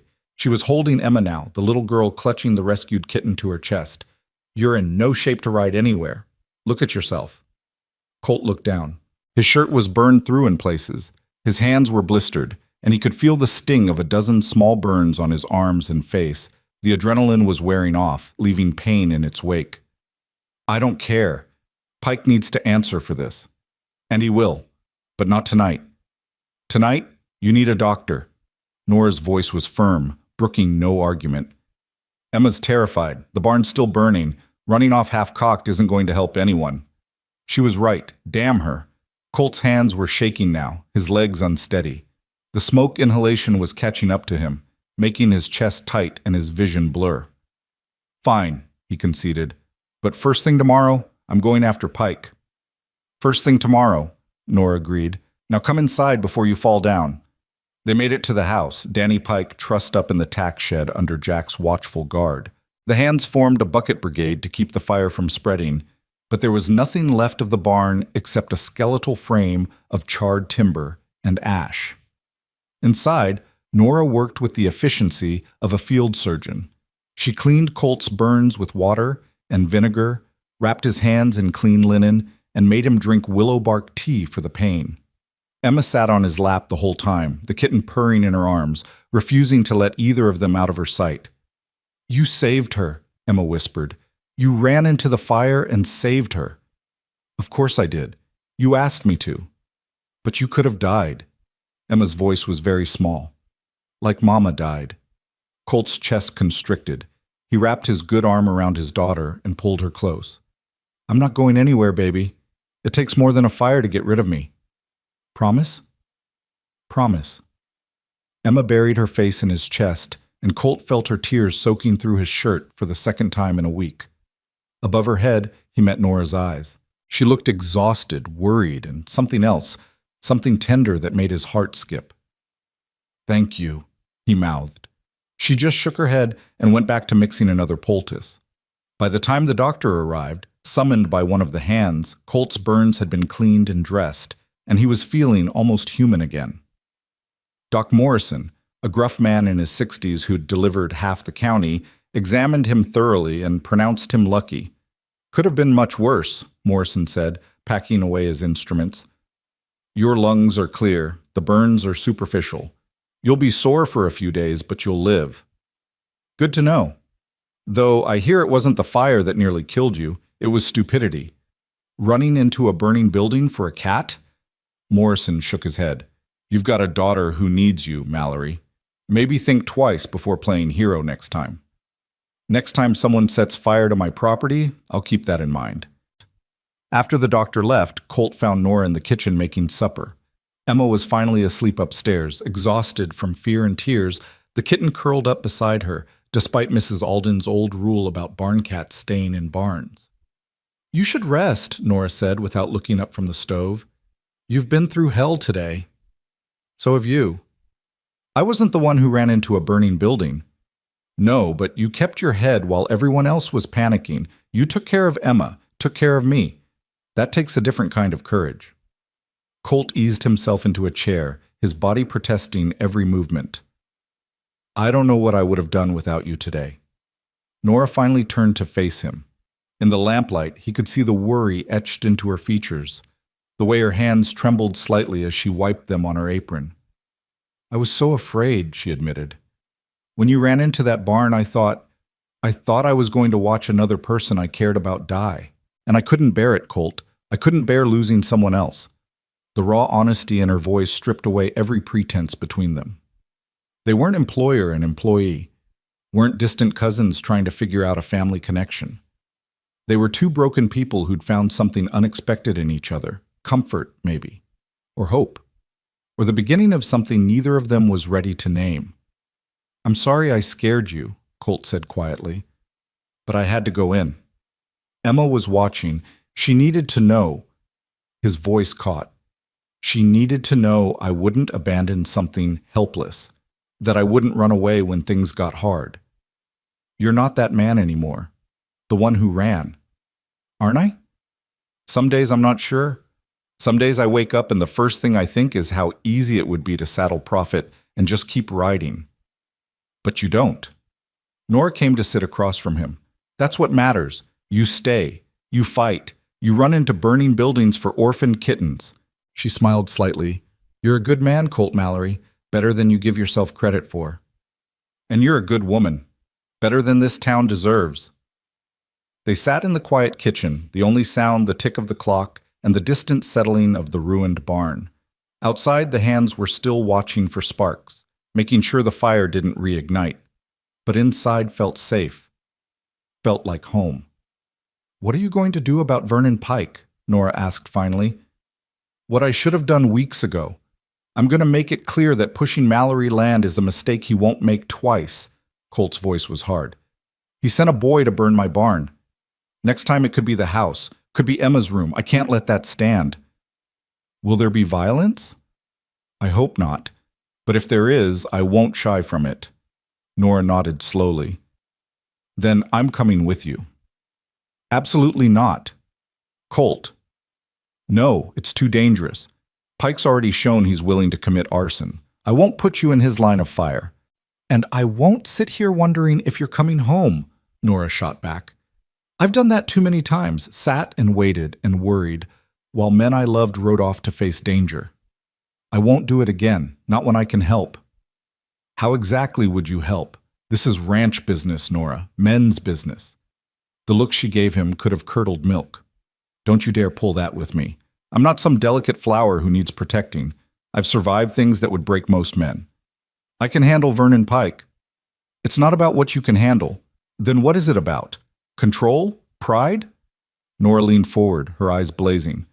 "Or is it that you're afraid to let anyone close enough to matter? Afraid that if you let yourself need someone, they'll leave you like Eliza did?" The words hit like a physical blow. Colt recoiled, his chair scraping against the floor. "That's not fair." "Isn't it? You've been keeping me at arm's length since the day we met, Colt. Calling me the maid, keeping everything formal and distant. Even after we found out we're family, you're still holding back, still treating me like I'm temporary." "Because maybe you are." The words came out harsher than he intended. "Maybe tomorrow you'll realize this life isn't what you signed up for. That living on a ranch with a broken widower and his traumatized daughter is too hard, too complicated, and then you'll leave, just like everyone else leaves, and Emma will be devastated. I'll be—" He couldn't finish. "You'll be what?" Norah's voice gentled. "Devastated too?" Colt looked away, his jaw tight. He couldn't answer that, couldn't admit how much her presence had come to mean to him in just a few short weeks. Couldn't face the terrifying truth that somewhere along the way, Norah May had stopped being just the maid or just the cousin and had become something infinitely more dangerous. Someone he was starting to love. "I'm not leaving," Norah said quietly. "I told Emma I wouldn't, and I meant it. I told you I wouldn't, and I meant that too. Whatever's happening here, between all of us, it's real, and it's worth fighting for. So tomorrow, when you ride out to face Vernon Pike, I'm riding with you. Not because I need to prove anything, but because we're family. And family stands together." The conviction in her voice broke something loose in Colt's chest. He'd been alone for so long, carrying everything by himself, that he'd forgotten what it felt like to have someone beside him. Someone who chose to stay. "All right," he said finally. "You can come. But you stay behind me, and if things get ugly, you get yourself out. Promise me." "I promise." They shook on it, their hands clasping across the table. And for just a moment, Colt let himself imagine what it would be like if this was permanent. If every night ended with Norah across the table from him, and every morning began with her singing in the kitchen. If Emma could grow up with both a father and someone who loved her like a mother. If he could let himself be happy again without feeling like he was betraying Eliza's memory. The thought scared him more than the fire had. The next morning dawned gray and cool, autumn finally asserting itself. Colt's hands were stiff and sore, but he could manage reins well enough. He dressed in his best clothes: black trousers, white shirt, his father's vest, the kind of outfit that said he was here for serious business. Norah appeared in a dark blue riding dress that had seen better days, but was clean and pressed. Her hair was pulled back severely, and there was steel in her eyes that Colt recognized. She was ready for a fight. Emma wanted to come too, but Colt was firm. "You stay here with Jack, sweetheart. We'll be back before supper." "But what if you don't come back? What if the bad man hurts you?" Colt knelt down, ignoring the protest from his burned skin. "I will come back, I promise. And when I do, we'll give that kitten a proper name. You think about what you want to call her while I'm gone, all right?" Emma nodded reluctantly, then threw her arms around his neck. "I love you, Papa. I love you too, baby. More than anything." They rode out together, Colt on Prophet and Norah on a gentle mare named Honey. The Pike Ranch was an hour's ride northeast, through rolling hills and across the disputed creek that had started this whole mess. As they rode, Colt found himself studying Norah. She sat a horse well, her back straight and her hands confident on the reins. There was so much about her he didn't know, so many layers he hadn't uncovered, but he wanted to. God help him, he wanted to know everything. "Why did you really come here?" he asked suddenly. "I know what you told me, about needing work, about feeling connected to your father's memory. But there's something else, isn't there? Something you're not saying." Norah was quiet for so long he thought she wouldn't answer. Then finally, she spoke. "After my husband died, I was alone for the first time in my life. Truly alone. No parents, no family, no one who cared if I lived or died. And I realized I was tired of being alone. Tired of being the person things happened to, with no control, no voice. I wanted to matter to someone, to belong somewhere." She glanced at him. "When Samuel told me about the Mallory Ranch, about this family my father had helped save, I thought maybe that could be my place. Maybe I could matter here." "You do," Colt said, the words coming out more intense than he intended. "You matter to Emma. You matter to—" He stopped himself. "To?" Norah prompted gently. "To all of us," he finished, the coward's answer. But Norah smiled like she heard what he didn't say. They reached the Pike Ranch just before noon. It was smaller than Mallory Land, a two-story house that needed paint, corrals that needed mending, the look of a place slowly losing its fight with poverty. Vernon Pike met them on the porch, a rifle cradled in his arms. He was a big man, 50 years old and hard as nails, with mean eyes and a meaner reputation. "Mallory," Pike said, not bothering with pleasantries. "Heard you had some trouble last night. Shame about your barn." "Was it?" Colt dismounted slowly, keeping his movements deliberate. "Funny thing about that fire, Pike. Your nephew was there. In fact, he started it." Pike's expression didn't change. "Boy's always been prone to foolishness, but I can't be held responsible for every stupid thing my kin does." "Can't you?" "Because Danny said you sent him. Said you wanted to scare me into selling my land cheap." "Boy's a liar then, looking to shift blame." Pike shifted the rifle slightly. "Even if I did say something, which I'm not admitting, it's no more than you deserve. Coming back here after 2 years, acting like you've got some right to that creek water. Your daddy and I had an agreement about boundaries. An agreement he never signed. An agreement that dies with him." Colt's voice was cold. "The creek is on Mallory land, always has been, and I've got the deed to prove it." "Deeds can be wrong. Surveys make mistakes." "Not this one. My grandfather had it done by the territorial surveyor in 1845. It's been filed with the county for 33 years. Pike's jaw tightened. "You trying to tell me I've been watering my cattle on your land all this time? I'm telling you that your claim has no legal standing, and sending your nephew to burn my property was the act of a desperate man who knows it." Colt took a step closer. "Here's what's going to happen, Pike. You're going to pay for rebuilding my barn. You're going to keep your cattle on your side of the creek, and you're going to tell the whole county that the Mallorys are not to be trifled with. Do that, and I'll convince the sheriff not to press charges against Danny. Boy's young. He can still turn out decent if he gets away from your influence." "And if I refuse?" Then I take you to court, bankrupt you with legal fees, and take your ranch when you can't pay. Your choice." The two men stared at each other, the air thick with the promise of violence. Colt could see Pike calculating, weighing his options. The man was prideful, but he wasn't stupid. He knew Colt was serious, knew the Mallorys had the money and the connections to make good on the threat. Finally, Pike spat into the dirt. $500 for the barn, not a penny more. $1,000. That barn was solid oak. $750 and you drop any charges against Danny. Done. Colt pulled out the paper he'd brought, already drawn up by Judge Harrison. Sign this agreement. It states you acknowledge Mallory ownership of the creek and agree to pay $750 in restitution. Once you sign, Danny's free to go. Pike read it slowly, his lips moving over the words. Then, with visible reluctance, he signed his name in a heavy scrawl. "There," he said, shoving the paper back at Colt. "We're square." "Not quite." Colt folded the paper carefully. "One more thing. The woman with me, that's my cousin, Norah May. She's family. And if I hear you or anyone in this county has spoken ill of her, spread rumors, or made her life difficult in any way, this agreement is void and I come after you with everything I've got. Understood?" Pike's eyes moved to Norah for the first time, taking her in with an expression that made Colt's hands clench. "That the maid everyone's talking about? The one who's got you all twisted up?" "That's my cousin," Colt repeated, his voice dangerous. "Family. Say you understand, Pike." "I understand." Pike smiled, but there was no humor in it. "Though I'll say this, Mallory. Man who lets a woman dictate his business is a man who won't last long in this country. Your daddy would be ashamed." The punch came before Colt could think about it. His fist connected with Pike's jaw, sending the bigger man stumbling back. The rifle clattered to the porch. Pike came up spitting blood, murder in his eyes.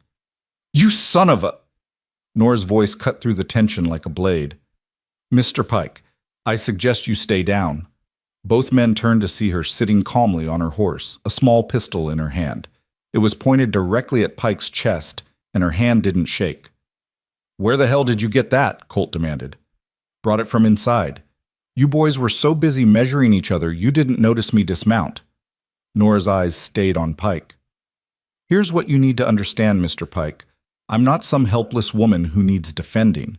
I'm Henry May's daughter. My father faced down a lynch mob without flinching. I've got that same blood, that same spine. So when you talk about Mr. Mallory being twisted up by a woman, what you're really saying is you're afraid of a woman who won't bow down to you. That's your weakness, not his." The silence that followed was absolute. Pike stared at Norah like he'd never seen a woman before. Colt felt a surge of pride so strong it nearly staggered him. "Now," Norah continued, "we're going to leave. You're going to keep your word about the money and the creek. And you're going to remember that the Mallorys don't fight alone anymore. They've got family. And family can be a fearsome thing. Are we clear?" Pike wiped blood from his mouth and nodded slowly. "Clear." "Good." Norah lowered the pistol but didn't put it away. "Come on, Colt. Emma's waiting." They rode away without looking back. A mile down the road, when they were safely out of sight, Colt finally spoke. "Where did you learn to shoot like that?" "My father taught me. Said a woman alone needed to know how to protect herself." Norah finally tucked the pistol, unloaded, Colt would bet, back into her saddlebag. "I wasn't going to let him hurt you. Not after everything." "You could have been killed." "So could you. That's what family does. We protect each other, even when it's dangerous." She looked at him steadily. "That's what love does too, though I suppose it's too soon to call it that." Colt's heart stopped. "Norah, I'm not asking for anything," she interrupted quickly. "I know you're not ready. I know you're still grieving, still healing, but I need you to know what I feel for you, it's real. It's not gratitude or loneliness or some calculation to secure my place here. It's just what it is. And I can wait until you're ready to feel something back. If you ever are." The words hung between them like a confession. Colt's mind reeled. He should say something. Should tell her she was wrong, that he couldn't offer her what she deserved, that his heart was too broken to love anyone again. But the words wouldn't come, because they'd be lies. "I'm scared," he admitted instead. Scared of what I'm starting to feel. Scared that if I let myself care about you the way I'm beginning to, I'll lose you too. And I don't think I could survive that again. You don't know you'll lose me. I don't know I won't. Then that's called faith, Colt. And faith is just another word for courage. Nora's smile was sad and sweet. Think about it. That's all I ask. Just think about what we could be if we were brave enough to try. They rode the rest of the way home in silence, but it wasn't uncomfortable. It was the silence of two people who'd said difficult truths and were giving each other space to absorb them. When they reached the ranch, Emma ran out to meet them, the kitten bouncing along beside her. You came back! You both came back! Colt swung down from Prophet and caught his daughter up in his arms. Burns be damned. Told you I would. Did you beat the bad man? We came to an understanding.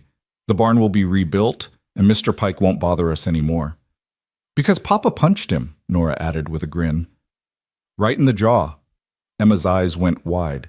Really? Really. Though we're not going to make a habit of solving problems with our fists, Colt said, shooting Norah a look. Violence is a last resort. But sometimes last resorts are necessary, Norah countered. That's an important lesson too. They were teasing now, the tension from earlier dissipating into something warmer. Emma giggled, delighted to see them acting like a real family, like people who belonged together.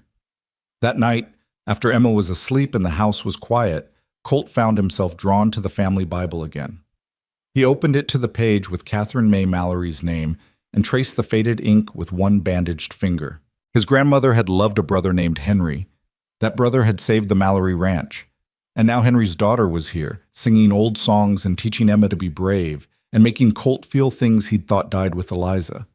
Maybe it wasn't coincidence.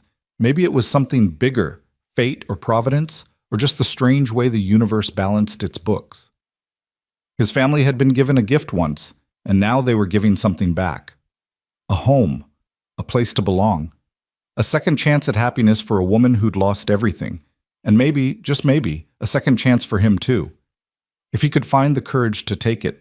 The weeks that followed Vernon Pike's surrender brought a change to the Mallory Ranch that was harder to name than see.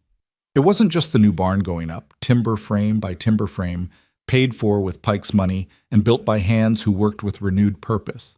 It wasn't just Emma's laughter returning, or the way she followed Norah everywhere like a shadow, or how she'd named the kitten Hope, because that's what Papa found when he found you. It was something quieter, something that lived in the spaces between words. It was the way Colt found himself lingering in the kitchen while Norah cooked, ostensibly checking accounts but really just listening to her hum. It was how their hands would brush when passing plates at supper, and neither of them would pull away quite as fast as they should. It was the look that would pass between them over Emma's head, a look that said, "We're building something here, aren't we?" But Colt still hadn't answered Norah's confession.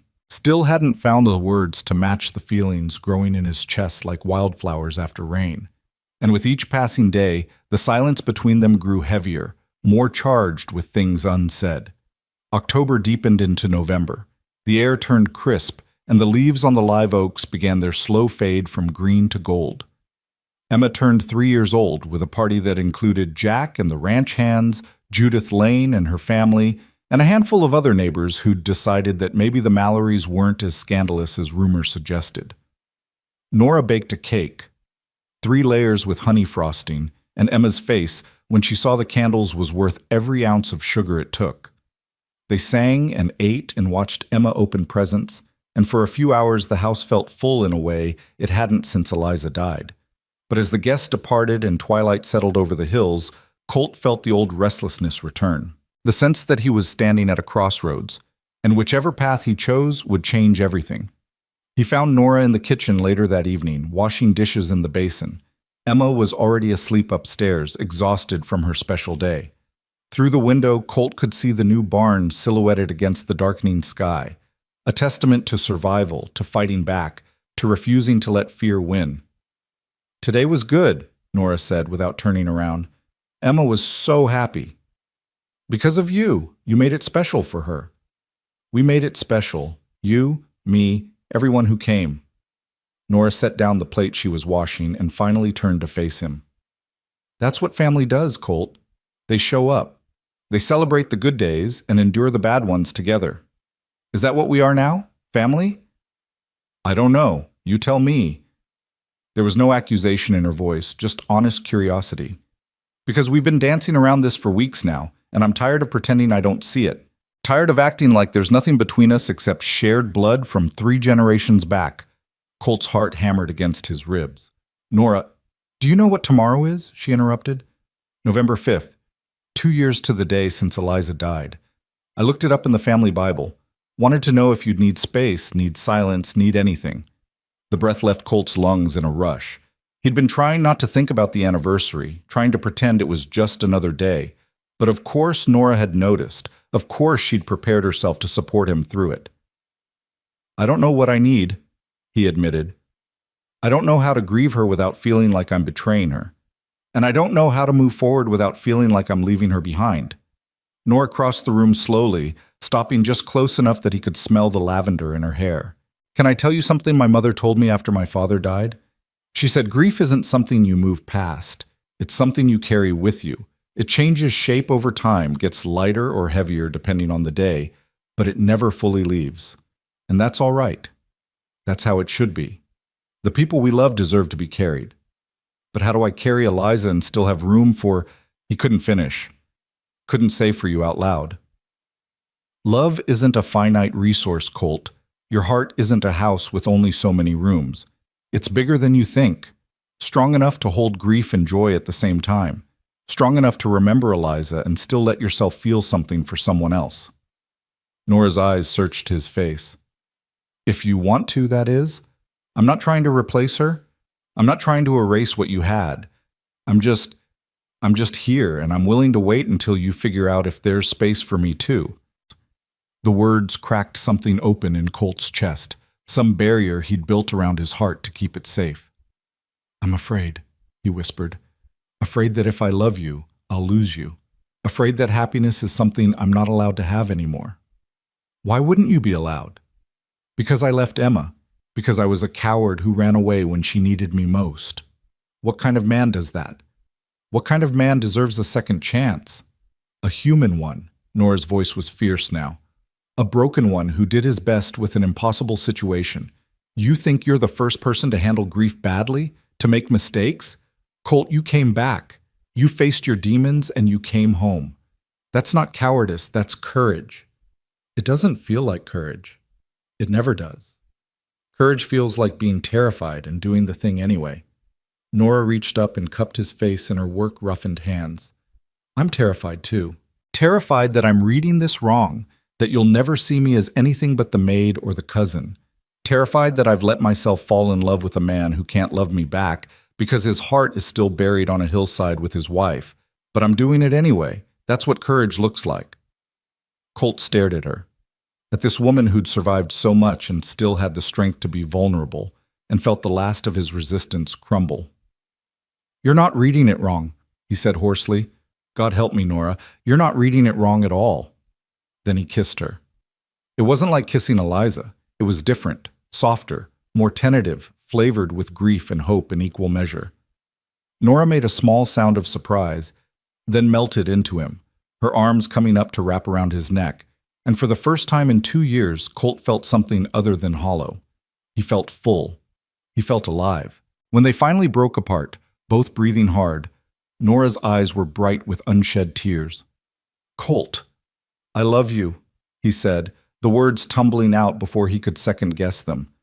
I don't know when it happened or how, but I love you, and it terrifies me, but not as much as the thought of losing you because I was too much of a coward to say it.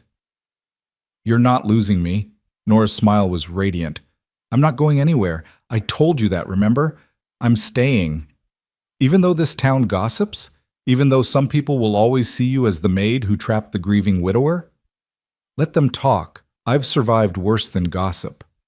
Norah's fingers traced the line of his jaw. Besides, I've got Judith Lane on my side. And you and Emma. That's more than enough.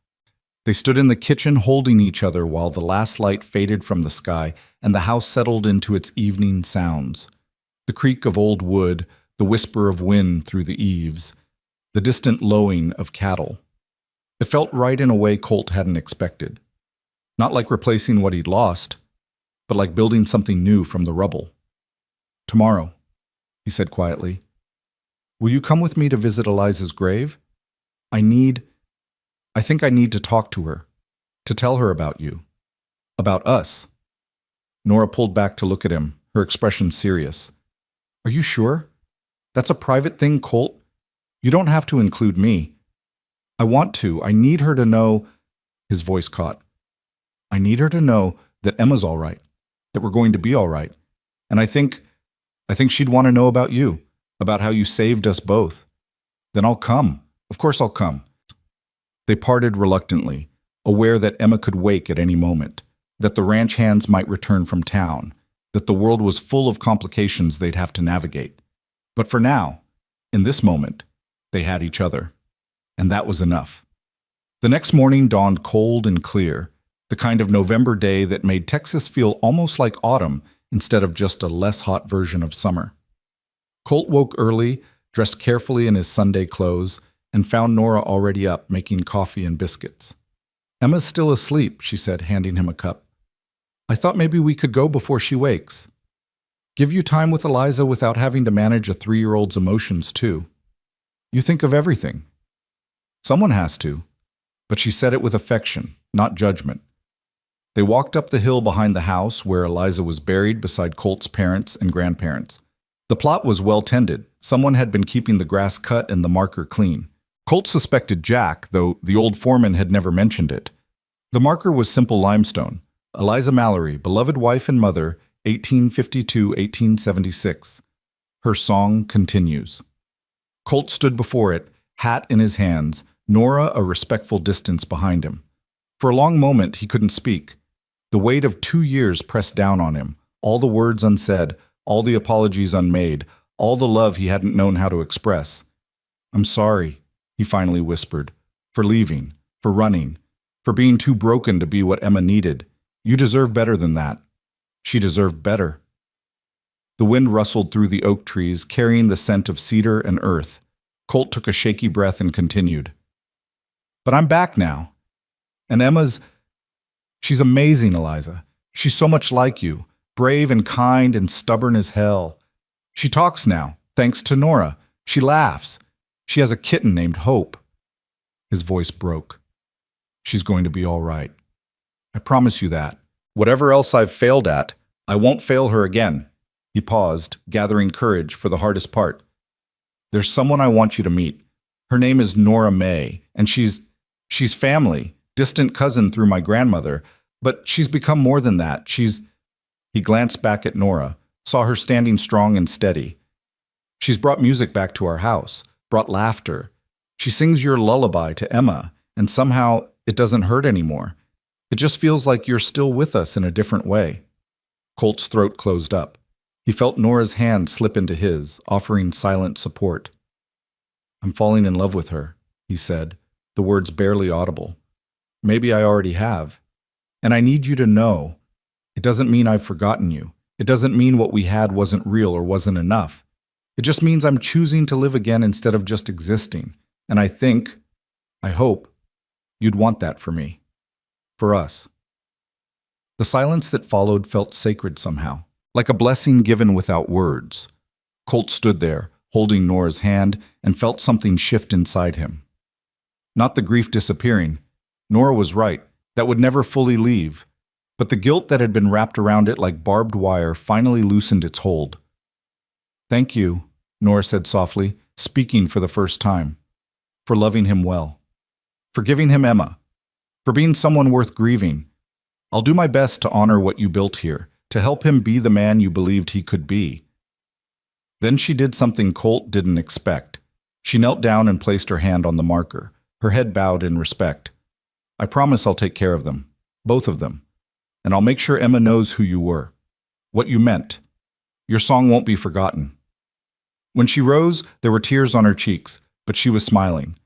Colt pulled her into his arms and held her while the morning sun climbed higher and the world woke around them. They walked back to the house hand in hand and found Emma waiting on the porch, Hope the kitten in her arms. She took one look at their joined hands, and her face lit up like Christmas morning. Are you going to get married? she asked with the blunt directness of a 3-year-old. Like in my storybook? Colt and Norah looked at each other, and he saw his own surprise and joy reflected in her eyes. Would you like that? He asked his daughter. If Norah became part of our family in that way? Yes! Emma bounced on her toes, disturbing Hope, who meowed in protest. Then she'd be my mama for real, not just for pretend. It doesn't work quite like that, sweetheart, Norah said gently. You already had a mama, and she loved you very much. I could never replace her. But you could be my second mama, Emma insisted. Jack says his granddaughter has 2 grandmas because his son married a woman who already had a mother. So people can have 2 mamas if they need them. The logic was irrefutable. Colt found himself laughing despite the tears on his face. She's got a point. She certainly does. Norah knelt down to Emma's level. All right. If your papa asks me to marry him, and if I say yes, I'll be your second mama. How does that sound? When will he ask? Well, I don't know. That's up to him. Emma turned to Colt with an expectant expression. Papa, are you going to ask? Right now? Colt felt his heart racing. This wasn't how he'd imagined it. No ring, no romantic setting, just a cold November morning on the back porch with his daughter demanding answers. But then again, nothing about his relationship with Norah had been conventional. Why should this be different? Yes, right now, Emma said impatiently. Before you get scared and run away again. The words stung, but they also held a terrible truth. Colt had run once. He'd let fear make his decisions. And look what it had cost him. He wasn't running anymore. Colt took Norah's hands in his, right there on the porch, with Emma watching and Hope purring and the whole ranch spreading out before them in the morning light. I don't have a ring, he said, and this isn't fancy or planned, but Norah May, you've given me back my life. You've given Emma back her father. You've filled this house with music and laughter and hope when I thought those things were gone forever. And I love you. I love you in a way that's different from how I loved Eliza, but no less real, no less strong. Norah's eyes were shining with tears. Colt, let me finish, please. He took a breath. I'm still broken in some ways. I'm still figuring out how to be a good father, a good man. I'll make mistakes. I'll have bad days when the grief comes back hard, but I promise I'll never run from you or Emma again. I promise I'll fight for this family, for this life we're building, and I promise I'll spend every day trying to be worthy of the love you're offering. He squeezed her hands. So, will you marry me? Will you be my wife and Emma's second mama and a Mallory in name as well as blood? For a moment, Norah didn't speak. She just stood there, tears streaming down her face, her hands trembling in his. Then finally, she nodded. Yes, she whispered. Yes, I'll marry you. Emma's shriek of joy could probably be heard all the way to town. She launched herself at both of them, forcing them into a group embrace that included one very annoyed kitten. They stood there laughing and crying and holding each other while the sun climbed higher and the day stretched out before them full of possibility. Jack found them like that 10 minutes later, still wrapped in each other's arms on the porch. He took one look at their faces and smiled. About damn time, he said. I was beginning to think you two would dance around each other till Christmas. We're getting married, Emma announced. And Norah's going to be my second mama. Is that so? Jack's eyes twinkled. Well, congratulations. Your daddy finally got some sense knocked into him. Thanks for the vote of confidence, Colt said dryly. Just speaking truth. Miss Norah's the best thing to happen to this ranch in years. Don't mess it up. I'll do my best. The news spread through the county with the speed of wildfire. By evening, neighbors were showing up with congratulations and barely concealed curiosity. Judith Lane arrived with a bottle of champagne and a knowing smile. I knew it, she said, hugging Norah tight. The moment I saw you two together in town, I knew. Catherine would be so pleased. Her brother's daughter and her grandson joined together. It's like the family's coming full circle. You think she'd approve? Colt asked. I know she would. Catherine believed in second chances, believed in love that grew from friendship and respect, not just passion. Judith raised her glass. To the happy couple. May your love be strong and your troubles be few. They set the date for December, despite Mrs. Alden's prediction, made via letter to several townspeople, that Colt would come to his senses and realize his mistake. But as the weeks passed and the wedding drew closer, it became clear that this wasn't a mistake. It was the rightest thing Colt had done since coming home. Norah moved into the master bedroom, Eliza's old room, though they removed most of the old furnishings and repainted the walls. Colt wanted it to feel like theirs, not like Norah was sleeping in a ghost's bed. She chose pale yellow walls and white curtains, and when it was finished, the room felt full of light instead of shadows. Emma helped pick flowers for the wedding, wildflowers from the hillside where Eliza was buried. It was Norah's idea, a way of including Eliza in the celebration, acknowledging that this new beginning was built on the foundation of what came before. The ceremony was small, held in the ranch house parlor, with Judge Harrison officiating. Emma stood between them, holding a basket of flower petals, beaming so hard Colt thought her face might split. Jack was best man. Judith Lane stood up for Norah, and the handful of ranch hands and neighbors who'd become friends filled the room with warmth and good wishes. Norah wore a simple dress, cream-colored wool with lace at the collar, nothing fancy but beautiful in its simplicity. Her hair was down, falling in dark honey waves around her shoulders, and when Colt saw her walking toward him, he felt his breath catch. Not because she looked like Eliza, she didn't, but because she looked like Norah, like home, like his future. "Dearly beloved," Judge Harrison began, and Colt tried to focus on the words, tried to be present for every moment. But mostly, he just looked at Norah and marveled at how he'd gotten here. How the woman he'd thought was just the maid had turned out to be his salvation. When it came time for the vows, Norah spoke first, her voice clear and strong. "Colt Mallory, I promise to love you on the good days and the hard ones, to be patient with your grief and gentle with your fears, to help you raise Emma with strength and kindness, to fill our home with music and laughter, and to never let you forget that you're braver than you think." Colt's turn. He'd practiced his vows a dozen times, but now all the fancy words fled. So he spoke from the heart instead. "Norah May, you came into my life when I was broken and lost. You could have judged me for my failures, but instead you showed me grace. You loved my daughter when I couldn't figure out how. You stood beside me when this whole town was ready to tear you down. And you taught me that it's possible to honor the past while still building a future. I promise to be worthy of that gift, to love you fiercely and protect you always, to be the man you believe I can be. I now pronounce you husband and wife," Judge Harrison said with satisfaction. "Colt, you may kiss your bride." And he did. In front of God and family and everyone who mattered, Colt kissed Norah and felt the last piece of his broken heart slot back into place. Not healed, it would always carry scars, but whole again in a different way. Emma threw her flower petals straight up in the air, showering them all in white and yellow, and everyone laughed. Then came the food, ham and biscuits, roasted vegetables, pies and cakes, made by every woman in the county who'd decided the Mallorys deserved support. They ate and drank and celebrated late into the evening. At one point, Colt found himself standing on the porch with Jack, watching the party through the window. Inside, Norah was teaching Emma a dance while Judith and the other ladies clapped along. "Your father would be proud," Jack said quietly. "What you've built here. What you've become." "I haven't become anything special. I'm just trying not to mess things up. That's all any of us can do.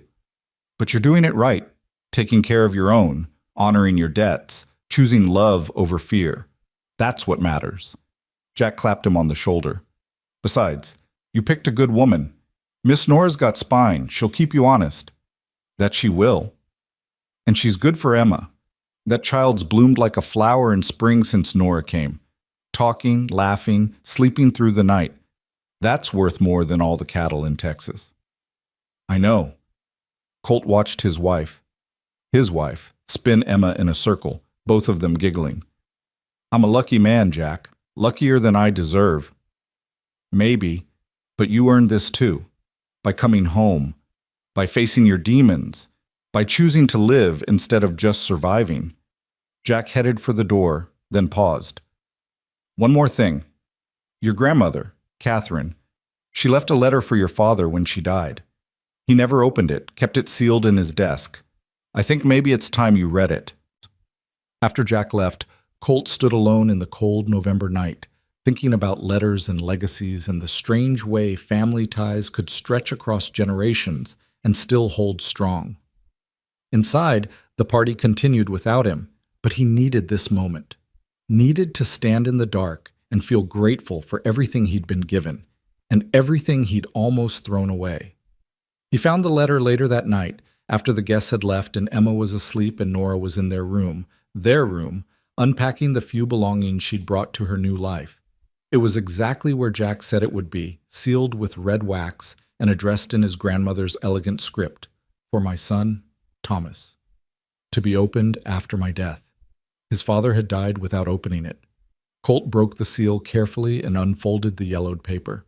"My dearest Thomas, if you're reading this, I am gone. I pray my passing was peaceful and that you were with me at the end. But if not, if influenza or accident or the hard Texas sun took me before we could say goodbye, know that I died content.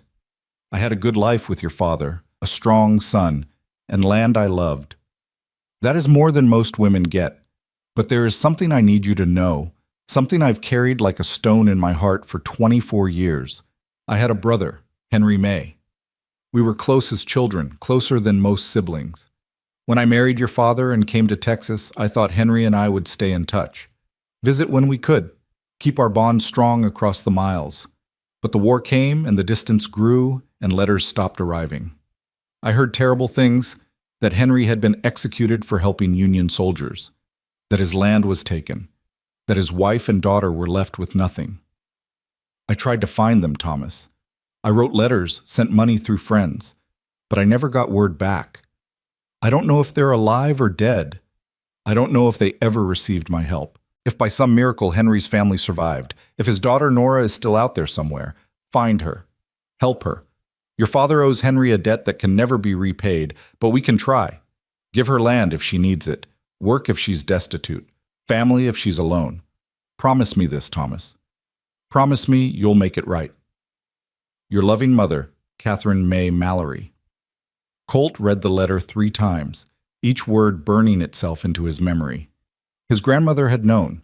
She'd known about Norah, or at least about the possibility of Norah, had left instructions to care for her, and his father had died without ever opening the letter, without ever knowing his mother's final wish. But somehow, despite all that, Norah had found her way here anyway, had come to the Mallory Ranch looking for work and found family instead, had saved them as thoroughly as her father had saved this ranch 60 years ago. It wasn't coincidence. It couldn't be. It was too perfect, too right. Colt climbed the stairs slowly, the letter clutched in his hand. He found Norah brushing out her hair by lamplight, still in her wedding dress. She looked up when he entered, her face soft with contentment. "What's that?" she asked, nodding at the letter. "Something my grandmother left for my father. He never opened it." Colt handed it to her. "I think you should read it." He watched her face as she read, saw the tears start to fall halfway through. By the time she finished, she was sobbing, deep, wrenching sobs that shook her whole body. Colt gathered her into his arms and held her while she cried for the aunt she'd never known, for the family connection that had been lost and found again, for all the years they'd been separated by silence and circumstance. "She tried to find me," Norah gasped out. "Catherine tried to find me. She loved your father. She wanted to help his family. But she died not knowing if we survived, not knowing if her letters ever reached us." Norah clutched the paper like it was precious. All that love lost in the space between. "Not lost," Colt said gently. "Just delayed. You're here now. You found your way home. Maybe Catherine's prayers were answered after all, just not in the way she expected." They sat together on the edge of the bed, holding each other while the lamp burned low and the house settled into silence around them. Outside, the November wind whispered through the oak trees, carrying secrets and stories and the memory of all the Mays and Mallorys who'd come before. "I want to do something," Norah said finally, wiping her eyes. "Something to honor them. Your grandmother, my father, all the connections that brought us here." "What did you have in mind?" "A garden, on the hillside near where they're buried. We could plant it together, you, me, and Emma. Flowers that bloom in every season so there's always color, a place where family can gather and remember." She looked at him with red-rimmed eyes. "What do you think?" I think it's perfect. We'll start in spring, when the ground thaws. That night, their first as husband and wife, Colt lay awake long after Norah had fallen asleep beside him. He thought about all the twists and turns that had brought them to this moment, grief and grace, loss and finding, the strange arithmetic of a life that balanced tragedy with unexpected joy. He'd lost Eliza. That pain would never fully fade, but he'd found Norah, and Emma had found a mother, and the Mallory Ranch had been saved twice now, once by Henry May's generosity during drought, and once by Henry May's daughter singing life back into a dead house. Some people would call it fate. Others would call it providence. Colt just called it a gift, one he intended to honor every day for the rest of his life. The years that followed were good ones. Not perfect. Life never was. There were hard winters and dry summers, cattle that got sick and crops that failed. Emma had nightmares sometimes, and Colt still had days when the grief hit him like a storm. Norah struggled with the town gossips, who never quite accepted her, who whispered that she'd trapped the rich widower with her pretty face and convenient family connection. But they faced it all together. That made all the difference. Emma grew into a strong, bright girl who rode like her mother and had her father's stubborn jaw. She never forgot Eliza. Norah made sure of that, telling stories about the first mama who'd loved her so much.